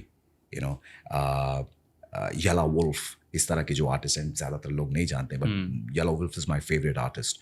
Yellow Wolf writes poetry. वो पोइट्री को हिप हॉप के थ्रू यूज करके they are letting the audience know कि भाई क्या हो रहा है दुनिया में, तुम्हें क्या करना है, because hip hop came from the jails of America, जहाँ पे एक दूसरे के साथ अगर आपको कुछ बोलना है एंड उसको ऐसा रखना है कि किसी को समझ में ना आए, तो आप अपने गैंग वाले को बोल रहे हो उस तरीके से एंड वहाँ पे वो सुन रहा है, उसको पता भी नहीं चल रहा आपने कोड वर्ड्स यूज किए हैं। So this was where hip hop came in, it was a culture. लेकिन आज तो हर किसी को देखो भाई मैं रैपर हूँ, अच्छा भाई सही है भाई, अच्छा सुना 4 बोतल वोडका काम मेरा रोज का। तो आपको अपना सबसे अच्छा रैप जो आपने लिखा हो या आपने जो गाया है, सबसे अच्छा कौन सा लगता है? भाई कोई नहीं यार अभी तक, अभी मैं शुरू हुआ हूँ यार। इट इज जस्ट माई कोई भी लाइन या कोई ऐसे यार, मतलब ऐसे मुझे, मतलब मेरे हर किसी को अपनी चीज़ पसंद है, वही सो मतलब ऐसे कई है रैप, जैसे मुझे एक रैप जो मैंने उस तरह से रिलीज़ नहीं किया और ना कभी करूँगा, तो मेरे हम परफॉर्म कर रहे थे गोवा में, तो एक बड़े प्यारे आदमी है Karan Tanna, so he is basically a hotelier around, मतलब ही इज़ अराउंड 33-34 एंड वो फोर्ब्स 500 मैगजीन में ऑलरेडी उनका नाम आ चुका है। अच्छा, ही इज़ द ओनर और maybe the proprietor, I don't know what, but 100 cloud kitchen restaurants के वो हैं, मतलब यू नो लाइक इस तरह का कुछ काम है उनका। उन्होंने हमको देखा परफॉर्म करते हुए, तो उनके होटलियर फ्रेंड्स आए हुए थे एंड उन्होंने बोला यार आप लोग तो बहुत अच्छा कर रहे हो यार, चलो आपका कुछ करते हैं, let me produce some music for you guys. So बोला ठीक है, वी लाइक ओके चलो करते हैं। तो उन्होंने एक गाना मुझे बोला कि इस तरह का गाना दमन कुछ करो जो यू नो आज के पॉलिटिकल सिनेरियो पे हो, जो यूथ के लिए हो। I said are you sure, because मैं उस तरह के तो लिख सकता हूँ। तो उसमें एक मतलब एक गाना है जो है एक तरफ कुआं एक तरफ खाई। ओके, सो गाना मतलब वो रैप कुछ इस तरह से है कि एक तरफ कुआं एक तरफ खाई, कन्फ्यूजन को भगाए वो बात समझ मेरे भाई। Go, let's go, let's go, y'all. एक तरफ कुआं, एक तरफ खाई, कंफ्यूजन को भगाए वो बात समझ ना भाई। एक तरफ कुआं, एक तरफ खाई, कंफ्यूजन को भगाए वो बात समझ ना भाई। मैंने लिखा था, सो ही लाइक्ड इट। हमने उसका वीडियो प्रोड्यूस किया, डाला एंड 2019 में ये डाला था, मेरे बर्थडे वाले दिन, मुझे याद है. अच्छा. And so yeah, people loved it, people liked it, but then you know how darpok people are, like it should have gone viral उस time पे, because 2019 was when the election was happening, और हमने उसी वजह से निकाला था वो. Nobody, in fact मुझे अमेरिका और कनाडा से मेरे दोस्तों के फोन आ गए, कजन्स के फोन आ गए, पाजी यार क्या कर रहे हो यार, ऐसी ऐसी चीजें मत निकालो, because I shared with them ना, बोलते यार आपको पता है क्या चल रहा है आपके देश में, ये जो गवर्नमेंट ये सब जो नाटक हो रहा है, and आप इस तरह के गाने निकाल रहे हो, you'll be in trouble. I said who the fuck cares man, I'm an artist. Correct. मैं इसलिए नहीं कर रहा हूँ कि मैं कोई कमर्शियल बॉलीवुड गाना गा रहा हूँ. This is me, my expression as an artist. मेरे देश में क्या हो रहा है मैं उसको बयां कर रहा हूँ, मैं किसी का नाम नहीं ले रहा हूँ. करेक्ट. जिसको समझना है वो समझ ले. क्या बोल रहा हूँ मैं, पप्पू बोल रहा हूँ तो किसको बोल रहा हूँ, क्या नहीं बोल रहा हूँ, सबको पता है. सो उस तरीके से मैंने उसको निकाला था. फिर अभी वापस आने के बाद इन सब सालों में ना अमित, मैंने एक बात समझी कि सिंस ये डरपोक लोगों को आप जितना भी कर लो, एक होता है ना ब्रेव, और बेचारा आदमी फंसा हुआ है किसी वजह से, वो बाहर नहीं निकल पा रहा, वो एक अलग बात होती है. लेकिन एक होता है डरपोक, उसको आप ना राजगद्दी भी दे दो ना तो भी वो डरपोक ही रहेगा. सो शेरों की संख्या कम है, तो अब मैं क्या कर रहा हूँ, इन डरपोकों के लिए कुछ गाने निकाल रहा हूँ. अच्छा. हाँ, I like to party when my homies wanna party. I like to party when my homies wanna party. I like to party like no one else party. I like to party when I have my own party. I like to. तो इनको यही पसंद है भाई, तो इनको यही दे रहा हूँ मैं. तो अब ये दे रहा हूँ. I'm just trying to go commercial little bit, ताकि अपना, अभी मेरे को लोग बोलते हैं कि यार ऐसा निकालना है, एनीवे बंटाई जैसा निकालो ना भाई, अरे वो डिवाइन बाई की जैसा निकालो ना भाई. तो मैं एंटॉप हिल से हूँ यार, you know I was raised in Antop Hill. Antop Hill was in the 80s and 90s was the most notorious place. Correct. Dharavi, Sion, प्रतीक्षा नगर, एंटॉप हिल, वडाला. अगर मैं आज जो हूँ, अगर मैं यहाँ नहीं होता तो मैं गैंगस्टर होता. That's what I would have been. एक ही रूल है भाई, हुड में एक ही रूल है, या तो दो या तो लो. एक बार तूने चांटा खाया और तूने कुछ नहीं बोला तो भाई पूरी जिंदगी चांटा खाएगा. Correct. So we had to hustle it out. 1984 was a crazy time भाई. मतलब मैं आपको एक ऐसी सच्चाई बताऊंगा जो आप तो शायद पैदा भी नहीं हुए थे शायद. मतलब 84 बॉर्न है. 84 बॉर्न है. हाँ. सो हम पंजाब में थे यार. पंजाब में 84 का जब ये हुए, हम स्कूल से छुट्टियां करने गए हुए थे, हर साल जैसे जाते हैं. तो ये हो गया कांड, वो पूरा जो क्या था वो ब्लू स्टार या जो भी बोल लो, Operation Blue Star. Operation Blue Star. तो भाई जहाँ सरदार दिखे ठोको, जहाँ दिखे मारो, जो भी टर्बन हेड है. हम ट्रेन में आ रहे थे, मुझे याद है कि मेरी माँ ने, बाल लंबे होते हैं बिकॉज जूड़ी बांधता था, माँ ने चोटी बना दी. मैं ये क्या हो रहा है यार, मेरी कज़न का फ्रॉक मुझे पहनाया. ठीक है, हम ट्रेन में हैं और मेरे फादर तो हिंदू पंजाबी हैं, he is not a surd. तो हमारे एक अंकल थे, नाम नहीं लूँगा यार, बड़ा दुख वाला है बहुत ही. नहीं, it's okay. If you want to share you can, if you don't want to it's totally up to you. This is, मतलब सोसाइटी कितनी घिनौनी हो सकती है भाई. ये उसका मतलब मैंने बचपन में ही ना 7-8 साल की उम्र में देख लिया था. मेरे अंकल थे, सरदार थे. उनको बोला कि यार वो स्टेशन आने वाला है, वहां पे पता चला है. तब फोन कहाँ होते थे यार. करेक्ट. ये कहीं से कुछ एक स्टेशन पहले किसी ने बता दिया वहां ऐसे ऐसे हो रहा है, वहां पे जितने भी सिख हैं उनको मारा जा रहा है. उनको बोला कि यार आप शेव कर ले, फिर पगड़ी उतार दे, बाल काट ले, जल्दी कुछ भी कर ले, अभी कर ले. अच्छा, ट्रेन में भाई लोग आके बोल रहे हैं उनको कि हम सब ट्रैवल कर रहे थे साथ में ना, प्ले के लिए जा रहे थे वापस. वो बोल रहे नहीं, क्यों, मैं सीखूं, देखो कौन आ रहा है, मैं देख लूंगा.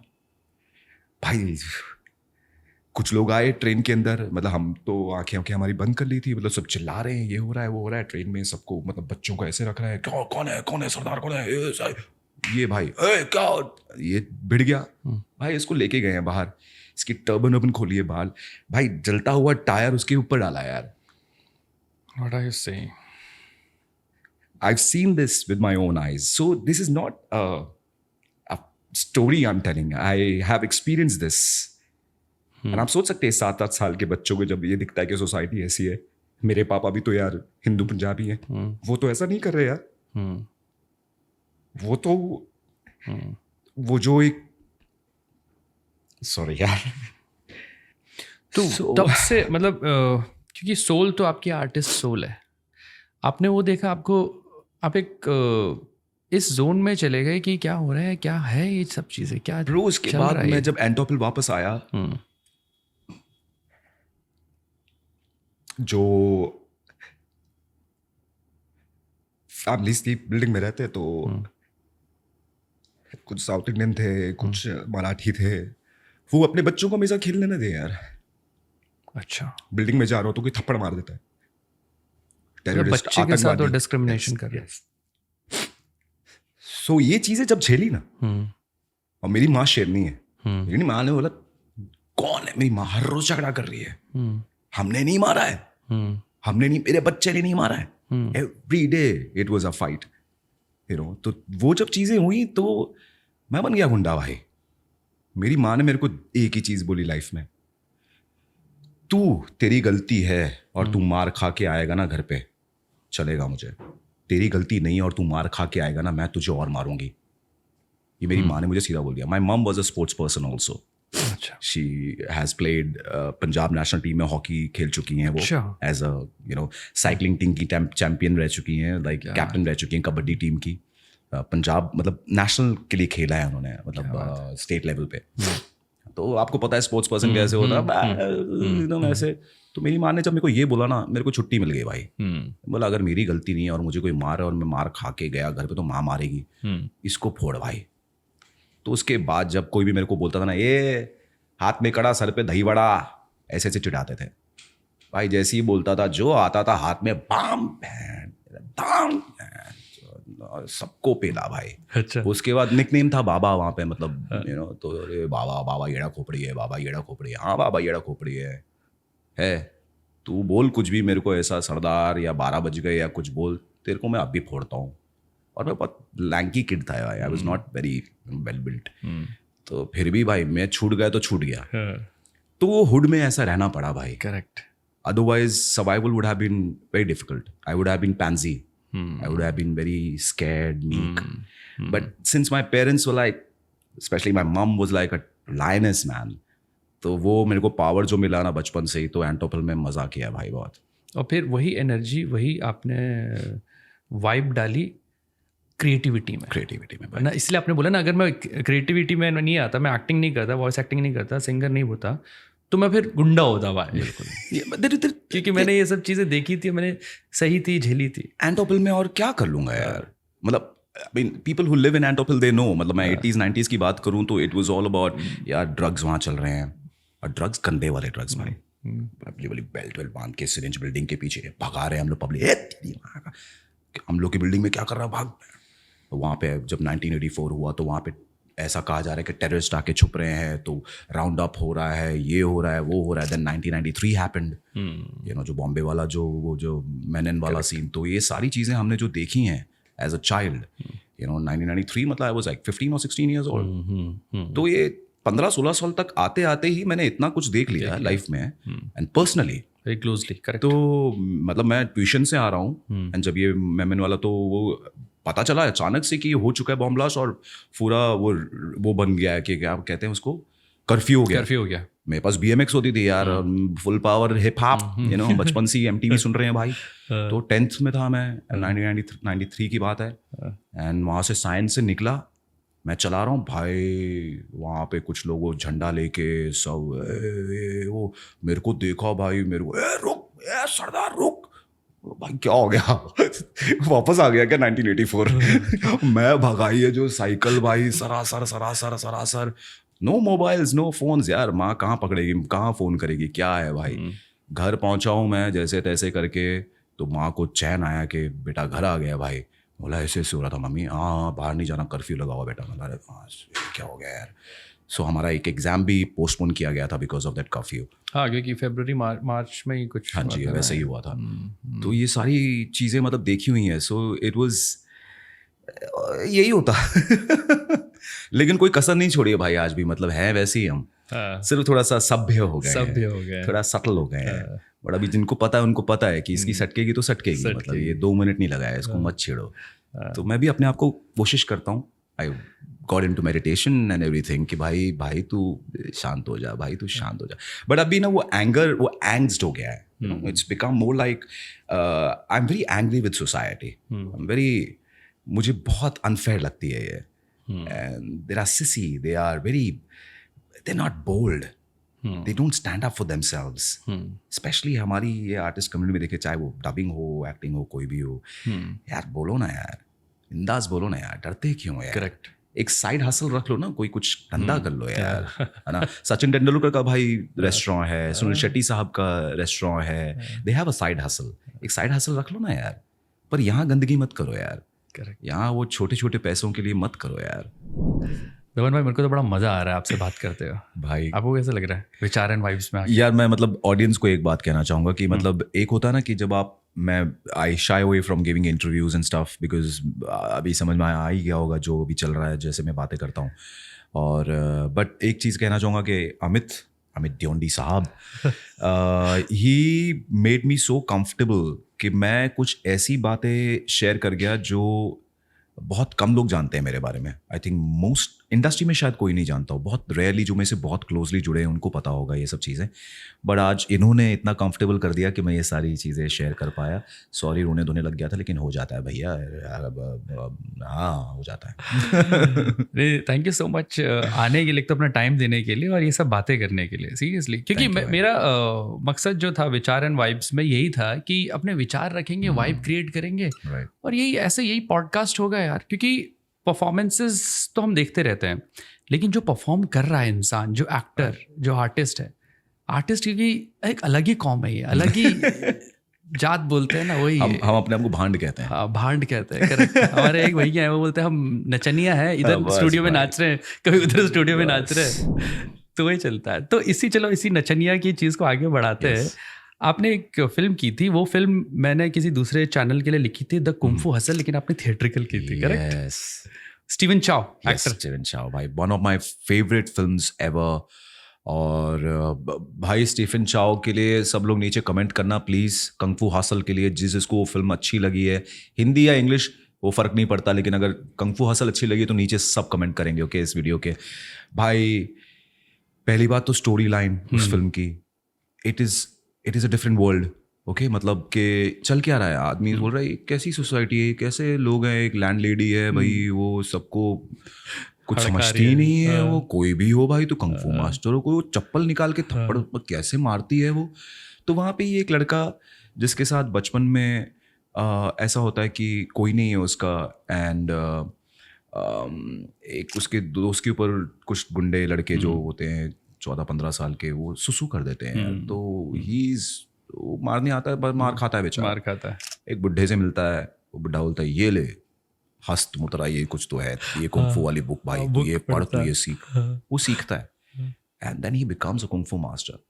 एंड देन ही उसको पता चलता है कि ऐसे ऐसे एक गैंग है, एंड ये लोग ऐसे अत्याचार करते हैं, और एक ऐसी जगह है जहाँ पे ऐसी एक आंटी है. मतलब मैं उस कैरेक्टर को उस तरह से देख रहा हूँ कि जब अभी डब हो चुकी है फिल्म देख चुके हैं सब लोग, तो उसको पहले से ही सब पता होता है, because he is not a normal person. He is somebody who has transcended a human being. He is become super human. तो जैसे आप मैट्रिक्स ले लो, है ना, नियो जो है, तो वैसे ये कैरेक्टर है. तो ये जब इसके शेड्स हैं स्टार्टिंग के, वो इतने ऐसे लगते हैं यार लूजर एकदम, ये छी यार इसको क्या. लेकिन भाई जब एंड होती है फिल्म, और भाई जो जिस तरीके से वो डायरेक्टर ने उसको पूरा घुमा के एक जगह लेकर आया है, आप बोलते यार क्या देखा तूने यार, ये क्या, व्हाट वाज दिस. आप सोचने लग जाते हो कि उसमें ह्यूमिलिटी दिखती है.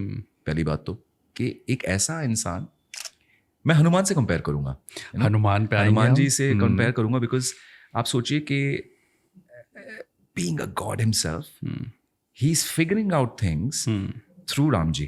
Correct. है ना, कि वो उसको बता रहे हैं कि भाई ऐसा है, शांत रहे. He's just like a cool dude, मस्त अपने चल रहे हैं, पता है महाबली है भाई, कुछ भी किसी को भी पेल दो, कुछ भी कर दो. स्थिरता नहीं थी लाइफ में.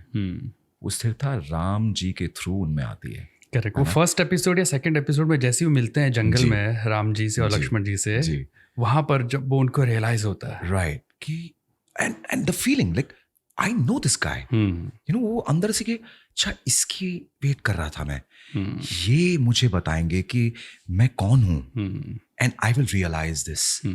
तो वैसा ही स्टीफन चाओ वाली जो ये फिल्म है कंग फू हसल में ना, वहाँ पे उसको बचपन में ये रियलाइजेशन हो जाती है, and he is humble about it. किसी को नहीं बताता कि ही इज द वन, जैसे मैट्रिक्स में द वन दिखाया वैसे ये भी द वन है, he is the chosen one.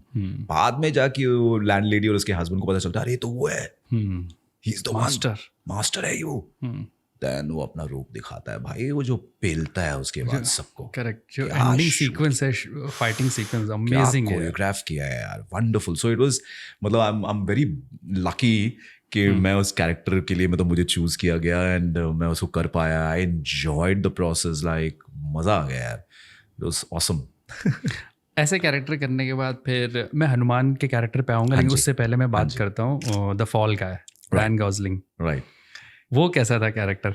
भाई फैंटास्टिक एक्टर। मतलब मैंने रायन गॉसलिंग को इससे पहले कभी डब नहीं किया था, एंड मतलब ठीक है, गुड लुकिंग गाय, ठीक है, मतलब कई हॉलीवुड एक्टर्स हैं गुड लुकिंग एंड ठीक है, डिसेंट एक्टर्स हैं भाई। उसमें एक सीन आता है जब ना वो उसके पीछे पड़े हैं ये सारे जो गुंडे लोग हैं, so he is in a boat and वो बोलता अब तो पता नहीं मैं मरूंगा या जीऊंगा, तो वो कॉल करता है इसको, यू नो, अपनी गर्लफ्रेंड को, एमिली ब्लंट को, कि यार ऐसे ऐसे है, वहाँ पे वो रोता है। भाई क्या सटल किया है उसने यार, व्हाट अ फैंटास्टिक एक्टर। तब मुझे समझ में आया, मतलब भाई अच्छा यार। तो मैंने उसके कई प्रोजेक्ट्स फिर देखे, यू नो, एक हैरिसन फोर्ड के साथ उसकी एक फिल्म है which like a futuristic film, उसमें जो एक्टिंग की है बंदे ने यार, ब्रिलियंट। एंड देन एक मैंने एडीटी किया था। हाँ, मैं उसी पे आने वाला था, जो आपने एडीटी है, दमन भाई का एक सीरीज है, उसके साथ आपने ज्यादा टेक नहीं किया, 2-3 भाई 3 वो एक्चुअली क्या था कि कुछ लोग चाह रहे थे कि वो समझें कि वॉइस एक्टिंग क्या होती है। मैं बताता हूँ इस बारे में, फिर आपसे पूछूंगा। एडीटी अगर आप दमन भाई के यूट्यूब चैनल पे जाएंगे तो अ डिफरेंट टेक, कोई भी कैरेक्टर को ये डबिंग कैसे करते हैं, और फिर वो कैरेक्टर रियल फिल्म में जब उसने एक्ट किया होगा तो उसके पीछे उसकी क्या प्रिपरेशन रही होगी, उसने वो कैसे परफॉर्म किया होगा। दमन भाई दोनों करके दिखाते हैं उसमें, आप देखिएगा जाके। उन कितने अपने एपिसोड किए एडीटी के? भाई 3 ही टेक किए आपने, है ना? राइट, और 2 तो लियो पे हैं, बिकॉज आई लव हिम। मतलब लियोज बीन, बिकॉज जब से मैंने इंसेप्शन की है, एंड उससे पहले मैंने उनकी एक फिल्म की थी which is called J Edgar. So ये FBI का जो हेड है जे एडगर, उसकी कहानी है, and Leo is playing J Edgar. उसमें मैं और आदित्य है ना अपने जूनियर। अच्छा, so Aditya was playing the other guy. So the story ऐसी है कि he is homosexual and stuff, के वो लव स्टोरी भी चल रही है दोनों के बीच में, मेल्स के बीच में, एंड आदित्य ने भी क्या परफॉर्मेंस दिया। आदित्य मजा आ गया था यार।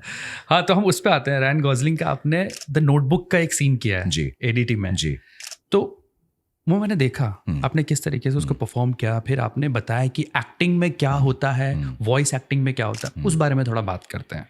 सो नॉर्मली लोगों को क्या लगता है कि उनकी अच्छी आवाज़ है या अच्छी डिक्शन है या अच्छी हिंदी बोल लेते हैं या कुछ है, तो उनको लगता है मैं वॉइसिंग में आ सकता हूँ।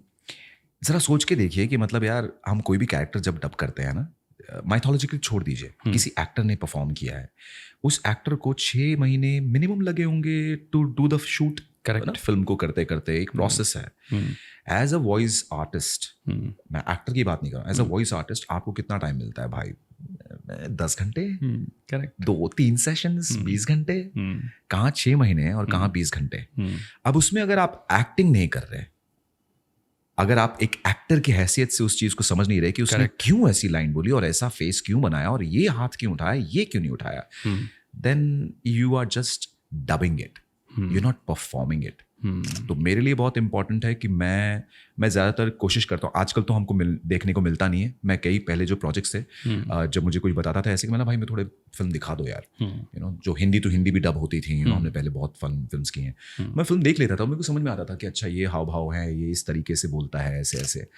तो एक्टिंग मैंने इसलिए उसका डिफरेंट टेक रखा क्योंकि ताकि मैं लोगों को बताऊँ कि यार आवाज़ अच्छी होने से, डिक्शन अच्छी होने से एक वॉइस आर्टिस्ट आप बन सकते हैं, लेकिन वॉइस एक्टर अगर आपको बनना है तो आपको बैक स्टोरी पता होनी चाहिए। और you as an actor have to understand. हो सकता है आपको हर एक सीरीज या हर एक फिल्म का नहीं देखने को मिले, आजकल तो इतना सीक्रेसी है। मैंने अभी सॉरी मैं डाइवर्ट हो रहा हूँ, लेकिन बहुत एक पेचीदा आज मैंने मतलब जिंदगी में जो भी जब से मैं ये काम कर रहा हूँ, पहली बार हुआ है कि मुझे बोला गया अनक्लियर बोलो।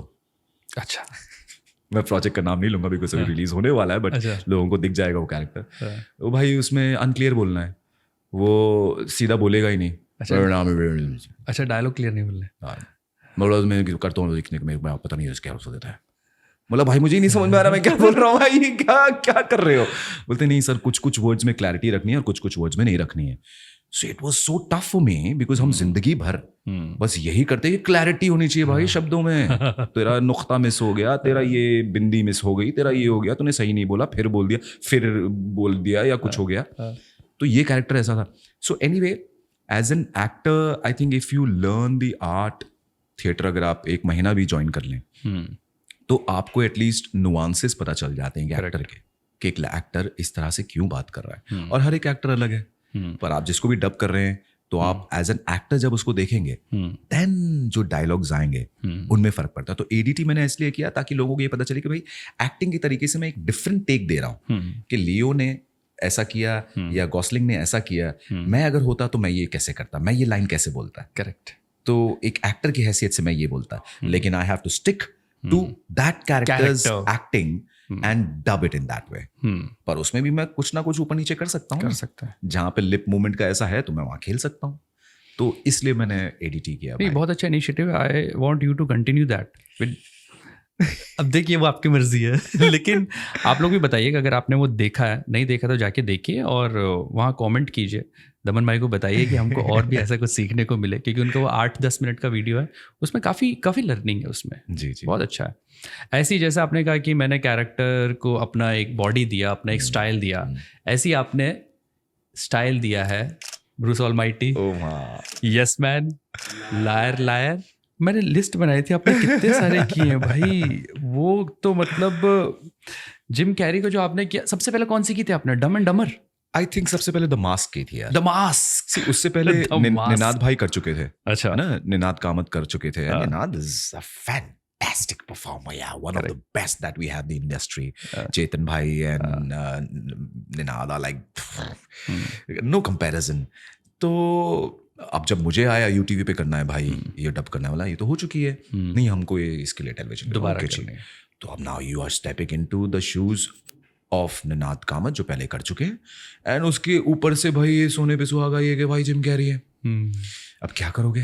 लाइंस भी आपको चेंज करनी ही है, बिकॉज अगर आपने सेम कर दिया जैसे निनाद भाई ने किया, then you are copying it. I am not a mimicry artist, correct, I am a voice artist, I am a voice actor.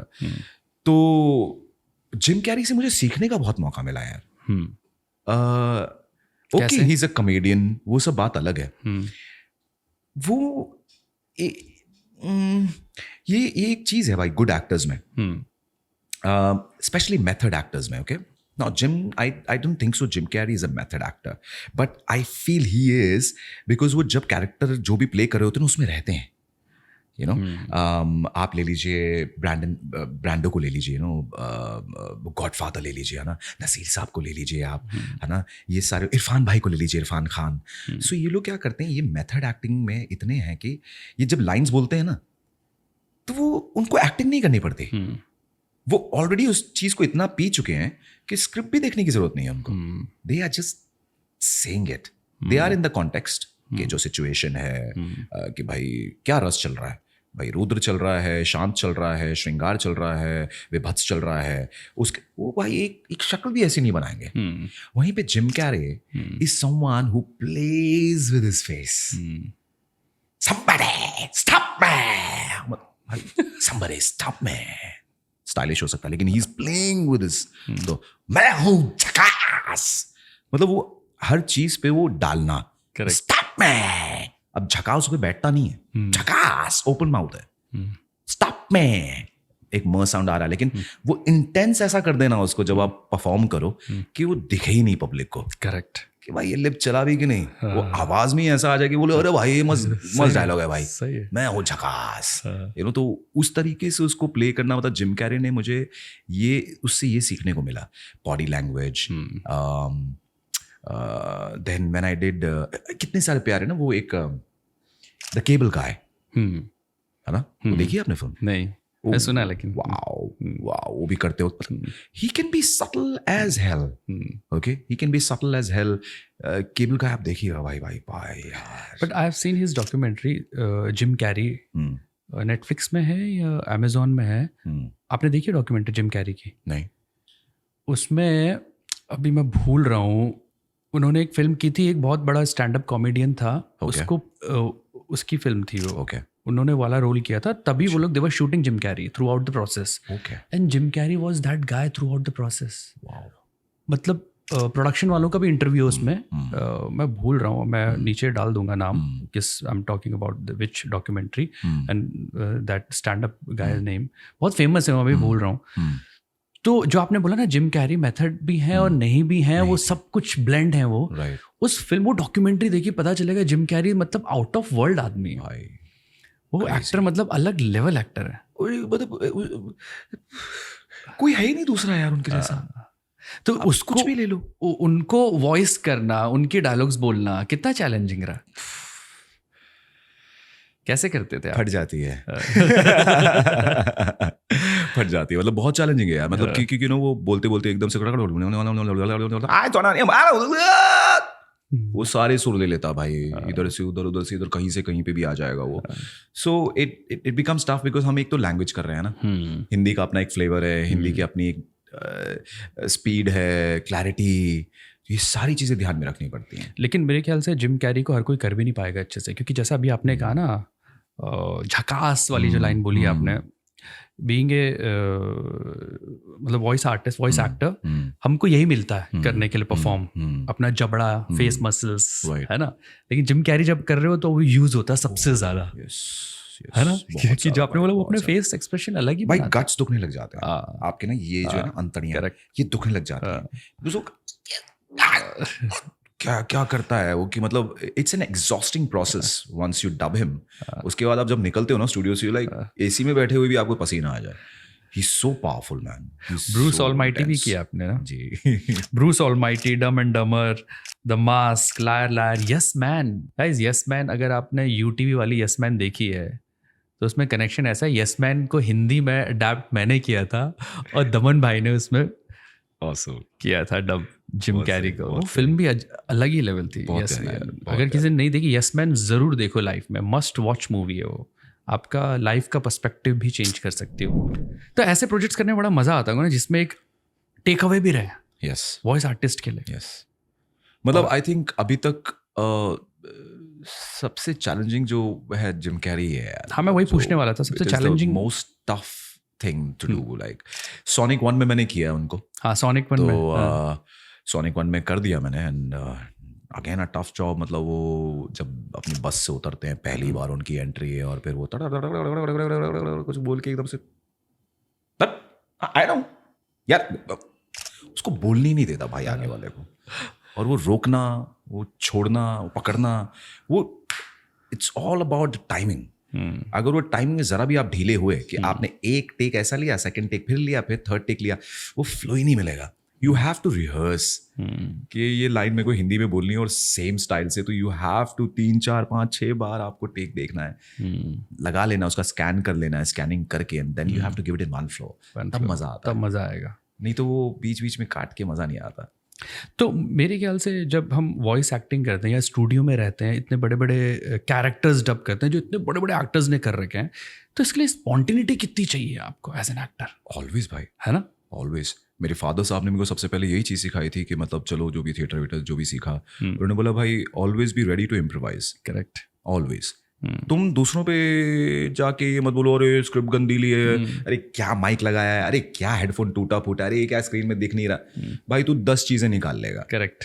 B ready to improvise. नहीं है भाई ये माइक अच्छा, नहीं है भाई तेरे हेडफोन्स अच्छे, नहीं तेरे को पायलट बराबर मिल रहा, तेरी परफॉर्मेंस को तू कैसे इम्प्रोवाइज करेगा. ये चीज सिखाई भाई, डबिंग में भी, एक्टिंग में भी. करेक्ट. कि डोंट ब्लेम एनीबॉडी.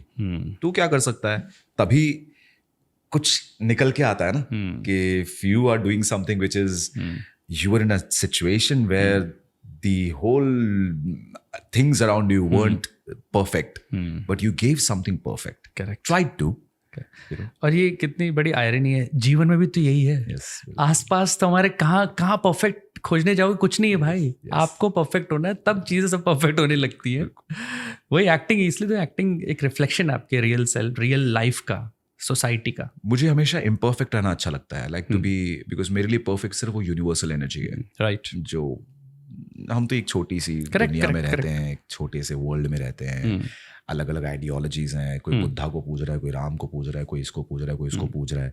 ये सब आइडियोलॉजीज हैं, कुछ माइथोलॉजीज हैं, कुछ चीज़ें हैं हमारे ग्रंथों में लिख के आ गई, हमने पढ़ ली, हमने समझने की तो कोशिश की नहीं है। ज़्यादातर तो रट्टे मारते हैं, ये सारे रट्टे वाले ही हैं। इनको मंत्र दे दो बस, इनको ये मंत्र समझना नहीं है कि अगर कृष्ण ने बोला कि भाई तू नहीं करेगा तो कोई और करेगा, कि भाई कर्म कर, फल की भी अपेक्षा ना कर।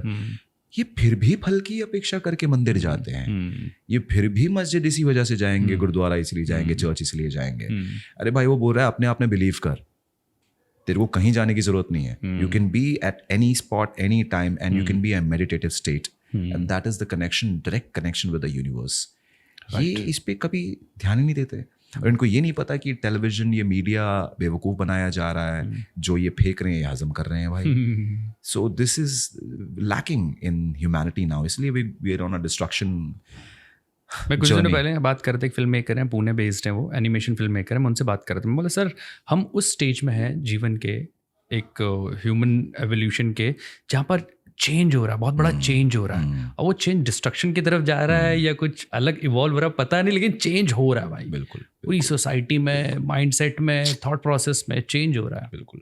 बट हम लोग कैरेक्टर करते हैं, है ना, फिल्म्स बनाते हैं, शूटिंग करते हैं या डबिंग करते हैं, ऐसे जैसे एक ओरिजिनल सीरीज़ में आपने किया जो बड़ा ही लाइफ चेंजिंग प्रोसेस रहा। जिन्होंने भी वो शो देखा, मेरे फ्रेंड है, उनके 2 छोटे छोटे बच्चे हैं। मेरा फ्रेंड है नीजो जॉनसन, क्रिश्चियन है, उसकी जो वाइफ है वो सरदारनी है, सिख, और नीजो है क्रिश्चियन की, उसकी मम्मी हिंदू है केरला से। वो बड़ी ज़बरदस्त फैमिली, नीजो जॉनसन, आप सब लोग जानते होंगे काफ़ी।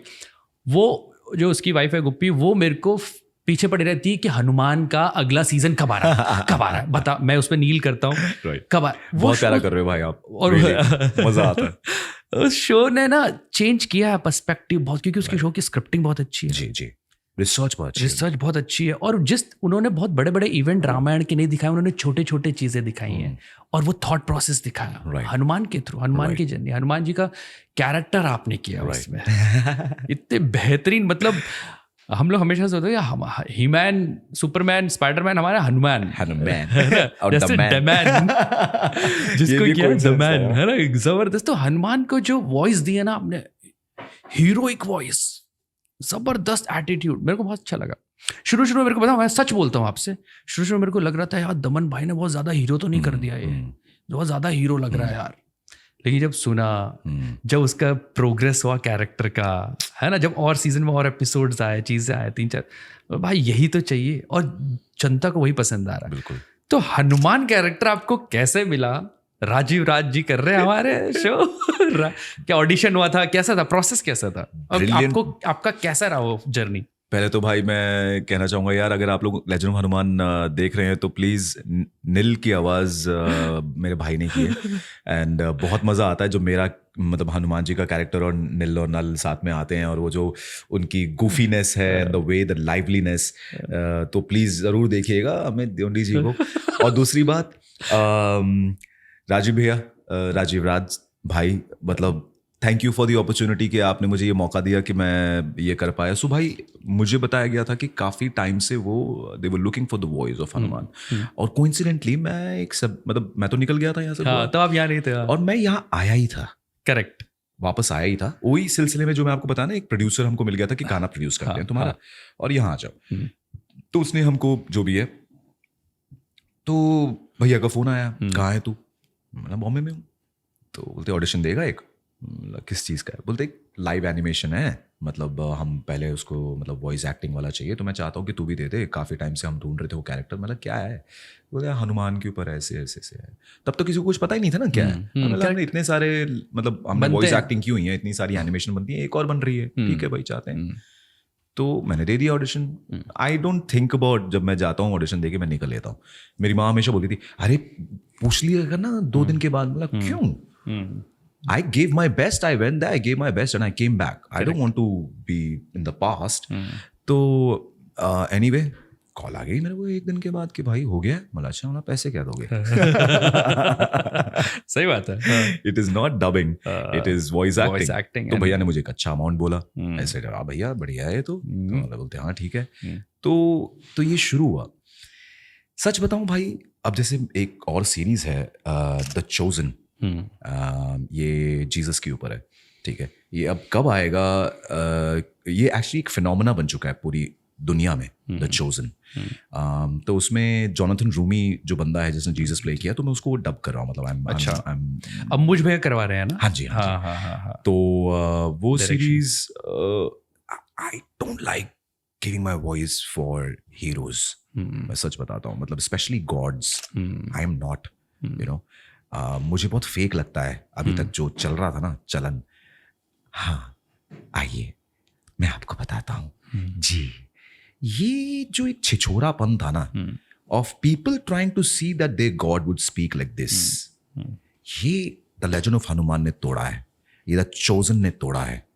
और जब मैं करते गया ये कैरेक्टर, आज मतलब मैं इस सीरीज से खुद, मतलब जैसे आप सीख रहे हैं ना, वैसे मैं खुद सीख रहा हूँ भाई। अगर मैं उसके बारे में एक चीज बता सकता हूँ,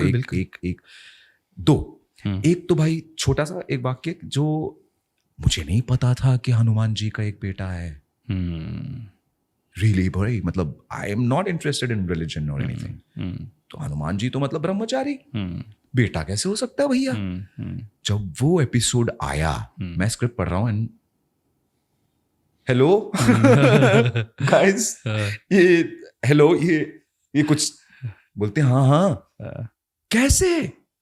तो बोलते यार वो स्टोरी ऐसी है कि वो जा रहे होते हैं, मतलब यू नो लंका की तरफ जा रहे होते हैं, ही स्वेटिंग एंड वो उनका स्वेट जाता है, वो एक मगरमच्छ होता है, वो स्वेट को ले लेता है, मतलब पागल हो गया, ऐसे कैसे हो सकता है? देन दे सेड भाई गॉड है। Said okay that's crazy.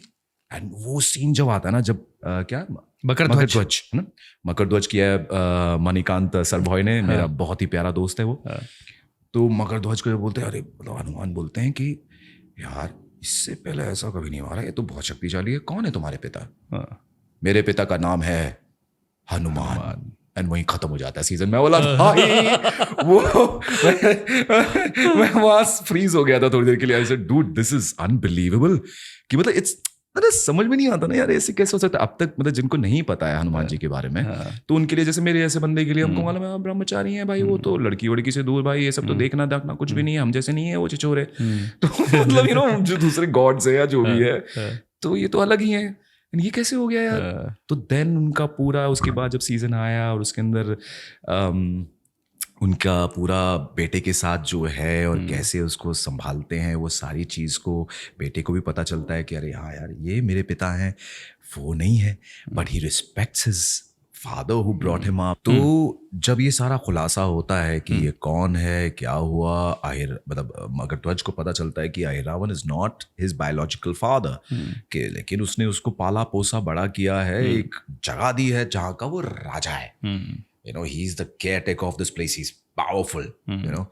Yet now he's meeting his father in flesh and blood, जो उसका biological father है।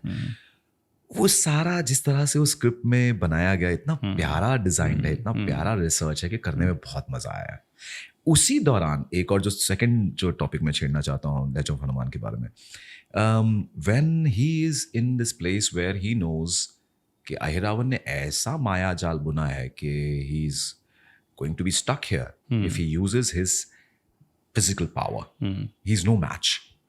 वो mental power use कर रहा है, उसको mental power ही करना है। तो उनको याद आता है कि राम जी ने बोला ध्यान में जाओ, जब भी तुम दुविधा में हो मुझे याद करो, सब ठीक हो जाएगा। So Hanuman ji goes into this trance where he's meditating. Ram Ram Ram वो जाप रहे हैं। Then the whole animation जो किया है कि he is going into his own body from the third eye. He enters and he's seeing everything like बड़े बड़े ना, जैसे ये वॉल जितने बड़े, ऐसे बड़े बड़े ग्लास पीसेस हैं, उनको सब कुछ दिखाई दे रहा है, फ्लैशेस। और वो बोल रहे ये क्यों मुझे दिख रहा है? ये इसका क्या मतलब है? And he's going into this trance and then he realizes I am the one. If I don't believe that I am being bewitched, तो ये टूट जाएगा. And वही वो करते हैं. So this taught me something. Correct. It's an inner journey. Correct. It is not peace or whatever we are searching for outside, money, fame, दोस्ती, भाईचारा, ला ये सारा बकवास है. तो वो सीरीज मुझे ये सिखा रही कि बेटा अंदर जा. वही है सारा कुछ जो हमारे स्क्रिप्चर्स हमको बता रहे हैं यार. बट अंदर जाना बहुत जरूरी है. और मैं सारे जितने भी यंग आर्टिस्ट हो या ना हो, जो भी लोग हैं यंग, जो 2000 के अभी के जो बच्चे हैं, मिलेनियल क्या बोलते हैं उनको भाई? जेनजी भाई. जेड के बाद खत्म है. तो शुरू हो जाओ अंदर जाना. Learn your roots. लर्न जहाँ पे भी हो आप. मतलब आप इंडियन ऑडियंस से ही बात कर रहा हूँ, तो अपने उपनिषद्स के बारे में जानो, rather than getting to know about Ramayana and Mahabharata. ये सब चलता रहेगा, लेकिन उपनिषद्स के बारे में जानो, क्योंकि उपनिषद किसी गॉड की बात नहीं करता. वो बात करता है who you are, how you can find yourself and who is the one which has created this. ये रचयिता कौन है. प्लस शास्त्रीय संगीत जानो, प्लस इंडियन थिएटर सीखो. Not to become an artist but to live life in the right way. As an actor अगर आप सीख गए थोड़ा बहुत भी, तो आपको पता है कि पुलिस वाले से कैसे बात करनी है, टीचर से कैसे बात करनी है, पापा से कैसे बात करनी है, और क्या टोन यूज करनी है. It will help you in your work. तो मैं चाहूंगा कि आप लोग प्लीज थोड़ा हमारे पीछे वाले जो ग्रंथ है ना, इन सब ग्रंथों से पीछे उपनिषद, हमारे ऋग्वेद, यजुर्वेद, ये सब पढ़ो.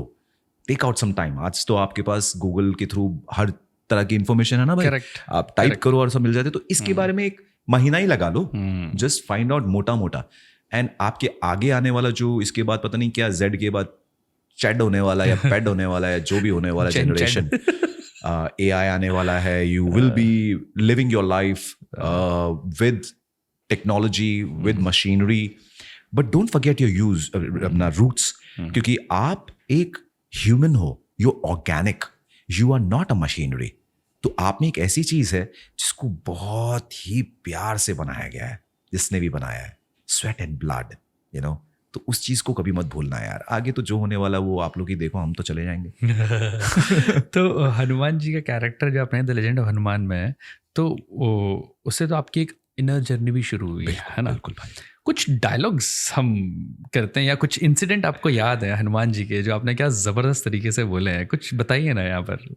यार एक मतलब मेरा पर्सनल फेवरेट जो है ना, वो ये है कि जब ना हनुमान जी को पकड़ लिया जाता है, उनको दरबार में पेश किया जा रहा है भैया कि ये वानर ऐसा ऐसा कर रहा है, ये है वो है. तो Hanuman ji being humble as he is, खड़े चुपचाप. वो रावण बैठा है ऊपर एक 5th फ्लोर के ऊपर अपनी थ्रोन पे, है ना, और यहाँ से ऊपर पक रहा है, मैं ये कर दूंगा. शरद केलकर भाई एक नंबर यार, क्या परफॉर्म किया यार आपने रावण, माँ कसम. तो वो वहां से बोल रहा है वो. तो यहाँ से हनुमान जी बोलते हैं अच्छा तुम्हारे स्तर तक आना है. तो उनकी पूछ वो अपने अंदर मतलब करने लग जाते हैं, multiply. So he is raising himself and सब देख रहे भाई ये क्या हो रहा है. ये कोई नॉर्मल वानर नहीं है भैया, ये कुछ अलग ही है. और वो जाके सीधा रावण के आई लेवल पे सीधा ऐसे आ जाते हैं. वहां बात होती है, रावण बोलता है मेरे होते हुए सीता को यहां से कोई नहीं ले जा सकता. तो बोलते हैं अच्छा यदि आप ना हुए तो. भाई वो जो सटल, मतलब डेफिनेटली हमने बहुत सारे टेक्स लिए थे. करेक्ट. राजीव भैया ने भी बहुत सारी चीजें बताई. मतलब यार now Sharad has a very beautiful voice, okay? He's got a much more better baritone bass voice than mine. And Ravan, तो रावण के लिए वो वॉइस चाहिए. अब यहाँ पे अच्छा यदि तुम ना हुए तो कैसा लगेगा ना, बनावटी लगेगा. So I had to play it subtle. कि एक अगर बन रहा है ना, तो एक बोलते हैं ना धीमे सा पम छोड़ देना, वो वाला आपने खेला. अच्छा यदि आप ना हुए तो तो जो सटल वे में जो आया ना, मेरे को खुद पर्सनली वो बहुत अच्छा लगता है कि अगर उन्होंने ये बोला होगा, अगर ये बात सच है और ऐसा हुआ है, तो क्या प्यारा चाटा मारा है यार उसको कि भाई अगर तू ही नहीं हुआ तो सीता मैया क्या बेटा, हम लंका उठा के ले जाएंगे, तेरे को पता भी नहीं चलेगा हम कौन है तुम्हें पता नहीं है बेटा, तुम दशेश क्या बोलते उसको, दशानंद, हम भाई हम भी पंचमुखी हैं, ठीक है हम, लेकिन हमारे पंचमुखी जो है ना 50 के बराबर है बेटा। So that's swag ना, करेक्ट। और वो स्वैग ना आपकी वॉइस से आया है इस शो में, पता है। So what happens ना अमित, मैं ना I don't dub for that character, correct, I become it। मैं अपने आप को हनुमान मान, इसलिए मेरे ना मेंटल प्रॉब्लम्स बहुत होती हैं मेरे साथ, मैं वो बन जाता हूँ। और मेरी पर्सनल लाइफ में ना जब मैं आता हूँ ना, तो मुझे हर चीज पे ना डाउट होता है, हर चीज पे क्वेश्चन होता है कि इतने घिनौने कैसे हो सकते हैं दुनिया वाले। ये जिसके बारे में बोलते हैं कि हम हनुमान चालीसा पढ़ते हैं, हमें रटा हुआ है, तो ये उसके बारे में 1% क्या मतलब 0.1% भी ये उनके कहे पे नहीं चलते। तो मुझे ऐसा लगता है कि मतलब मैं जब वो कर रहा हूँ तो मुझे ना सब पे ऐसे लगता है तो पागल हो गया तुम यार, where is your humbleness, Hanuman. भाई वो ऐसा नहीं थे। राम जी ने उनको इतना सटल कर दिया कि वो जानते हुए कि मैं महाबली हूँ, महाबलशाली, पंचमुखी, मैं गॉड हूँ, मैं पवन पुत्र हूँ, यू नो पवन देव वायु का पुत्र हूँ मैं। वो हम्बलनेस फिर भी उस बंदे में है, निभ के रह रहा है। और वो जिनसे सीख रहे हैं राम, वो खुद इतने प्यारे, इतना हम्बलनेस। उनके लिए 2 मिनट का काम था भैया, लंका जाके तो चाटे लगाते रावण को, भाई इतने पावरफुल थे वो कि सीता चलो बेटा घर पे। वहां वो बंदा एक ह्यूमन के तरीके से आगे बढ़ रहा है। हनुमान को बोलते नहीं तैश में मत आओ, धैर्य है ना, जो मॉरल्स हैं उनको मत तोड़ो, छल कपट मत करो। मैं वही कह रहा था कि एक एक्टर होने के, एक वॉइस एक्टर होने के कितने पर्क्स होते हैं ना। आप अलग अलग कैरेक्टर को निभाते हो, और एक सेंसिबल एक्टर होने का ये फायदा है कि आप वो सीखता है कैरेक्टर से, हर लाइफ में उतारता है ना। एक जीसस के बारे में बताऊंगा, ठीक है, हमारे क्रिश्चियन भाई भी हैं।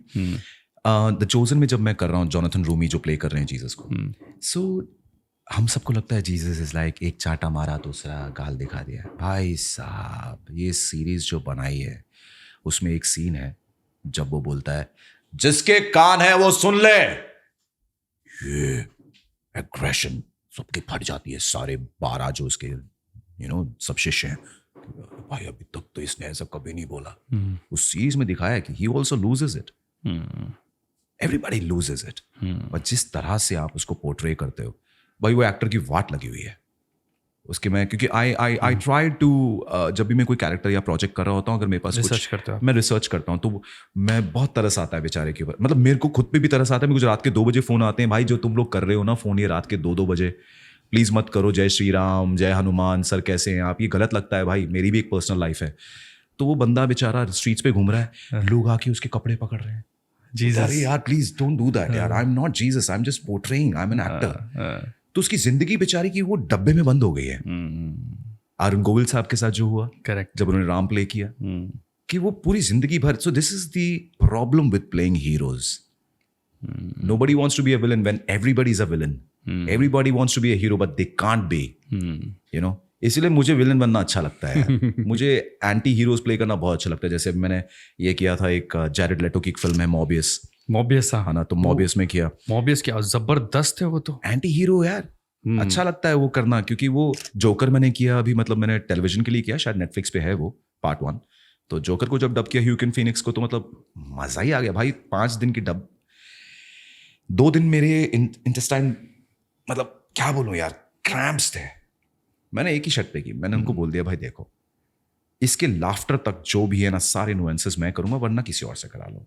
I will do it only if you let me do everything। बोलते नहीं यार, उठा लेंगे ना यार, लाफ्टर बहुत वो है, बहुत है। मतलब भाई वो लाफ्टर नहीं है, ही इज नॉट गोइंग हा हा हा, उल्टा कर दो भाई। कैसे?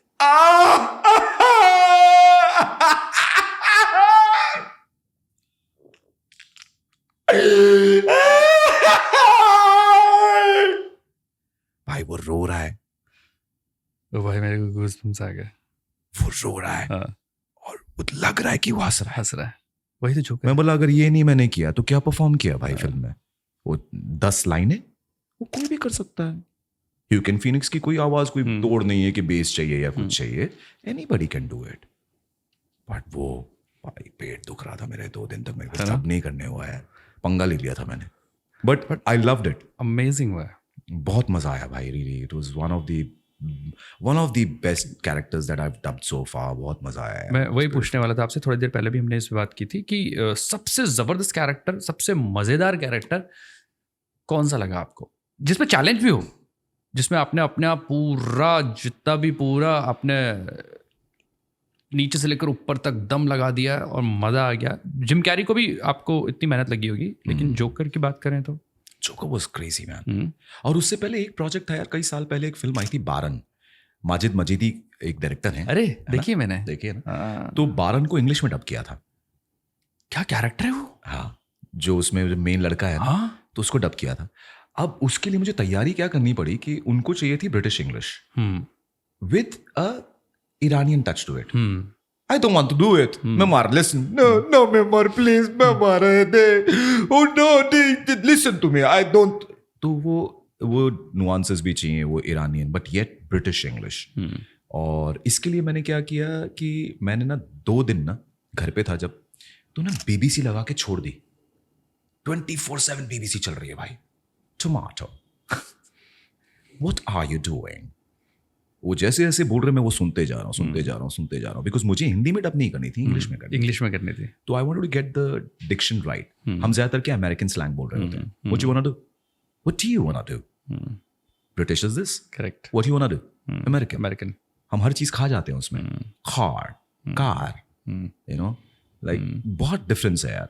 तो वो 2 दिन सुना एंड उस वजह से मेरे को हेल्प हुई। तो वो तैयारी बड़ी थी और उसमें ना परफॉर्मेंस बहुत थी यार। माजिद मजीदी क्या करते हैं कि वो एक्टर्स नहीं लेते यार, वो रियल लोग लेते हैं। तो उनका रोना अलग है भाई, एक एक्टर का रोना अलग है, उनका रोना अलग है भाई। वो फाड़ रहा है गला, वो एक्टर नहीं है, उसको नहीं पता कहाँ पे मुझे कंट्रोल करना है। और अगर मैं वो सेम ना दूं तो मजा ही नहीं आएगा। उस फिल्म बाय द वे मैं एक और बंदे का नाम लेना चाहता हूँ यार, समीर शेख, जो पहले लीला जी के लिए काम करते थे साउंड एंड विजन में, एंड अब वो आराधना में ही is a dubbing director, one of my favourite directors, very close friend of mine. And उन्होंने वो डायरेक्ट की थी फिल्म, डबिंग के डायरेक्टर वो थे। तो उसमें क्या हुआ कि लास्ट में ना ऐसे कुछ सीन चल रहा होता है जब एंड टाइटल्स आते हैं, और पता नहीं वो फिल्म डब करके मैं इतना इमोशनल हो गया कि मैं ना गाना लग गया, एक गाना के कुछ तो था, एंड वो गाना मैं ऐसे गा रहा हूँ और यहाँ से उन्होंने रिकॉर्ड दबा दिया, वो कर दिया। तो जब प्रोड्यूसर, और ये निकालना भूल गए, तो जब प्रोड्यूसर आए और उन्होंने सुना फिल्म, तो एंड टाइटल देख रहे हैं वो सब, तो गाना चल पड़ा। अरे this was in my film. तो बोलते ओ या that artist was like in a zone. तो उसने नो बट कीप इट भाई। अच्छा? वो गाना रखा उन्होंने, क्या बात, पंजाबी गाना रख लिया। सोचो इंग्लिश फिल्म डब हुई है, उसमें पंजाबी गाना है। सो कनाडा में कुछ फिल्म फेस्टिवल था, वहाँ प्ले हुई। So people are listening to it, you know, like वो पंजाबी गाना चल रहा है भाई पीछे, बट वो जोन के साथ जा रहा था। ऐसा बड़ा प्यारा सीन है लास्ट में भाई। वो लड़की चली जाती है। सो वो बेसिकली क्या है ना, वो रेफ्यूजीज का है, करेक्ट, बाहर से लोग आ जाते हैं वहाँ पे। आपने देखी हुई है ना बारान? तो जब लास्ट में जा रही होती है तो उसका एक सैंडल रह जाता है। अब बारान का मतलब बारिश। तो लास्ट में वो सैंडल देख रहा है और उसको देख रहा है और सैंडल देख रहा है और उसको देख रहा है, और वहीं पे एंड हो रही है फिल्म इतने प्यारे तरीके से। बट अमेजिंग ना। Yeah, that was also one character which was challenging, which was tough, you know.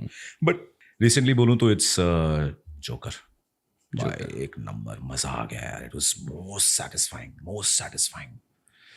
क्या परफॉर्मेंस है Joaquin Phoenix. I am a big fan of Heath Ledger, big time. तो मेरे लिए किसी और को जोकर में देखना ना, जबकि जैरेड लेटो को भी मैंने डब किया है। उसने वो क्या एक फिल्म आई थी जिसमें विल स्मिथ थे, सुसाइड स्क्वाड।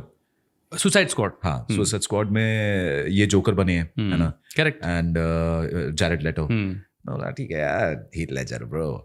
ये भी जब मैंने देखा ना, अरे हीथ लेजर ब्रो। लेकिन जब मैं फिल्म डब करने गया भाई, तब मैंने देखा भाई यार, ये बंदा बन गया है। वो ये बंदा एक्टिंग नहीं कर रहा, ये बन गया है जोकर। बॉडी को जो ट्रांसफॉर्म किया है बंदे ने, तो मुझे करना पड़ा है यार ऐसे, मुझे वो करना पड़ा। जब वो जूता टाइप कर रहा है, एक वो रिएक्शंस के लिए, एक चीज को मैंने बोला भाई कुछ नहीं उठाओगे आप, चाहे मेरे को 10 टेक देने पड़ जाए, कितनी बार लाफ्टर के लिए 5-5, 6-6 टेक्स गए हैं. And I would like to thank Riddhi for being the director for that film. माशाल्लाह बहुत प्यारा काम किया हमने यार. So Riddhi was directing it and मैंने उसको बोल दिया था ना, सुन हम लोग खेलेंगे. बोलती है भाई टेंशन ही मत लो, टाइम है अपने पास, खेलते हैं. ठीक है चलो. तो बहुत मजा आया भाई जोकर करने में. अमेजिंग है. Super character. दमन भाई यार मेरे को तो बड़ा मजा आ गया यार आज बात करके आपसे. और बहुत सारी चीजें मुझे भी नहीं पता थी कि आपके पर्सनल लाइफ के बारे में, और जो दमन द मैन हम आज देख रहे हैं वो किस चीज से बना हुआ है. दमन भाई तो आपके लिए मेरे पास ना, मैं सबके साथ थोड़ा खेलता हूँ एक rapid fire round.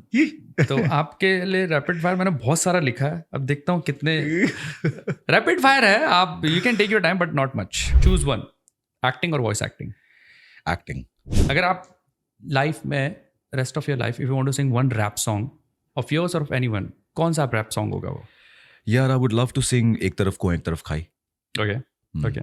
Which character was more fun to do, Hanuman or Meowth from the very early stage? Hanuman. Of course.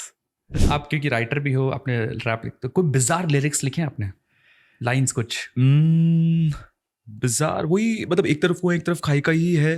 एक मेरा और सॉन्ग है जिसका नाम है बॉम्ब्स इन माई हेड, जो ज़्यादा नहीं किया है मैंने उसको प्रचार, लेकिन उसमें भी काफ़ी देख लीजिएगा. मेरे पुराने वाले ये चैनल पे है IUBS पे. Anyway. आपने स्टेज शोज भी बहुत किए हैं, लाइव गाया है आपने? लाइव गाया है गोवा में. यस. तो कभी ऐसा हुआ कि आप लिरिक्स भूल गए? हमेशा. every single time. तो कौन सा है? कुछ था कुछ? मेरे को स्प्रिया ने एक तोड़ सिखा दिया है. हाँ. बोलती हंस दिया करो. अच्छा. ओके. अगर आपकी लाइफ एक मूवी है तो कौन सा एक्टर आपके कैरेक्टर को बहुत बढ़िया तरीके से प्ले करेगा?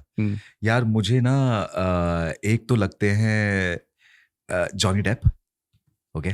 आई feel I really connect to this guy. Johnny Depp in and as the man.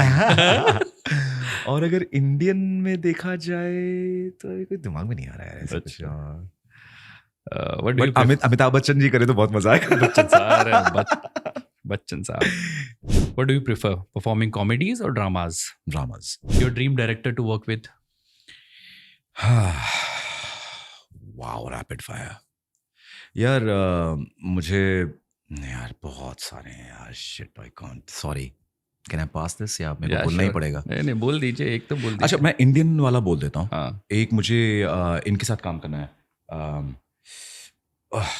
जिन्होंने शैतान बनाई थी. मैं नाम भूल जाता हूँ यार. मतलब मैं अनुराग कश्यप ने शैतान बनाई है ना? नहीं बिजॉय नाम्बिया. अच्छा Bijoy Namibia. Yes Bijoy Namibia. शैतान बिजॉय नाम्बिया ने बनाई. अच्छा. वो जिसमें कोयली कल की है शैतान. हाँ. मैं रमन राघव का ध्यान आ रहा था मुझे. नहीं ठीक है. बिजॉय नाम्बिया. नाइस. कौन सा कैरेक्टर आपने वॉइस किया है जो आपको लगता है आपसे बड़ा ही जुड़ा, आपसे रिजेंबल करता है? मतलब जैसा मैं हूँ. Joker. Okay. What's your favorite line from a character you have ever dubbed? Or from all the characters? ये मैं फैंस के लिए करता हूँ भाई, है ना? Okay. मैं हूँ झकास.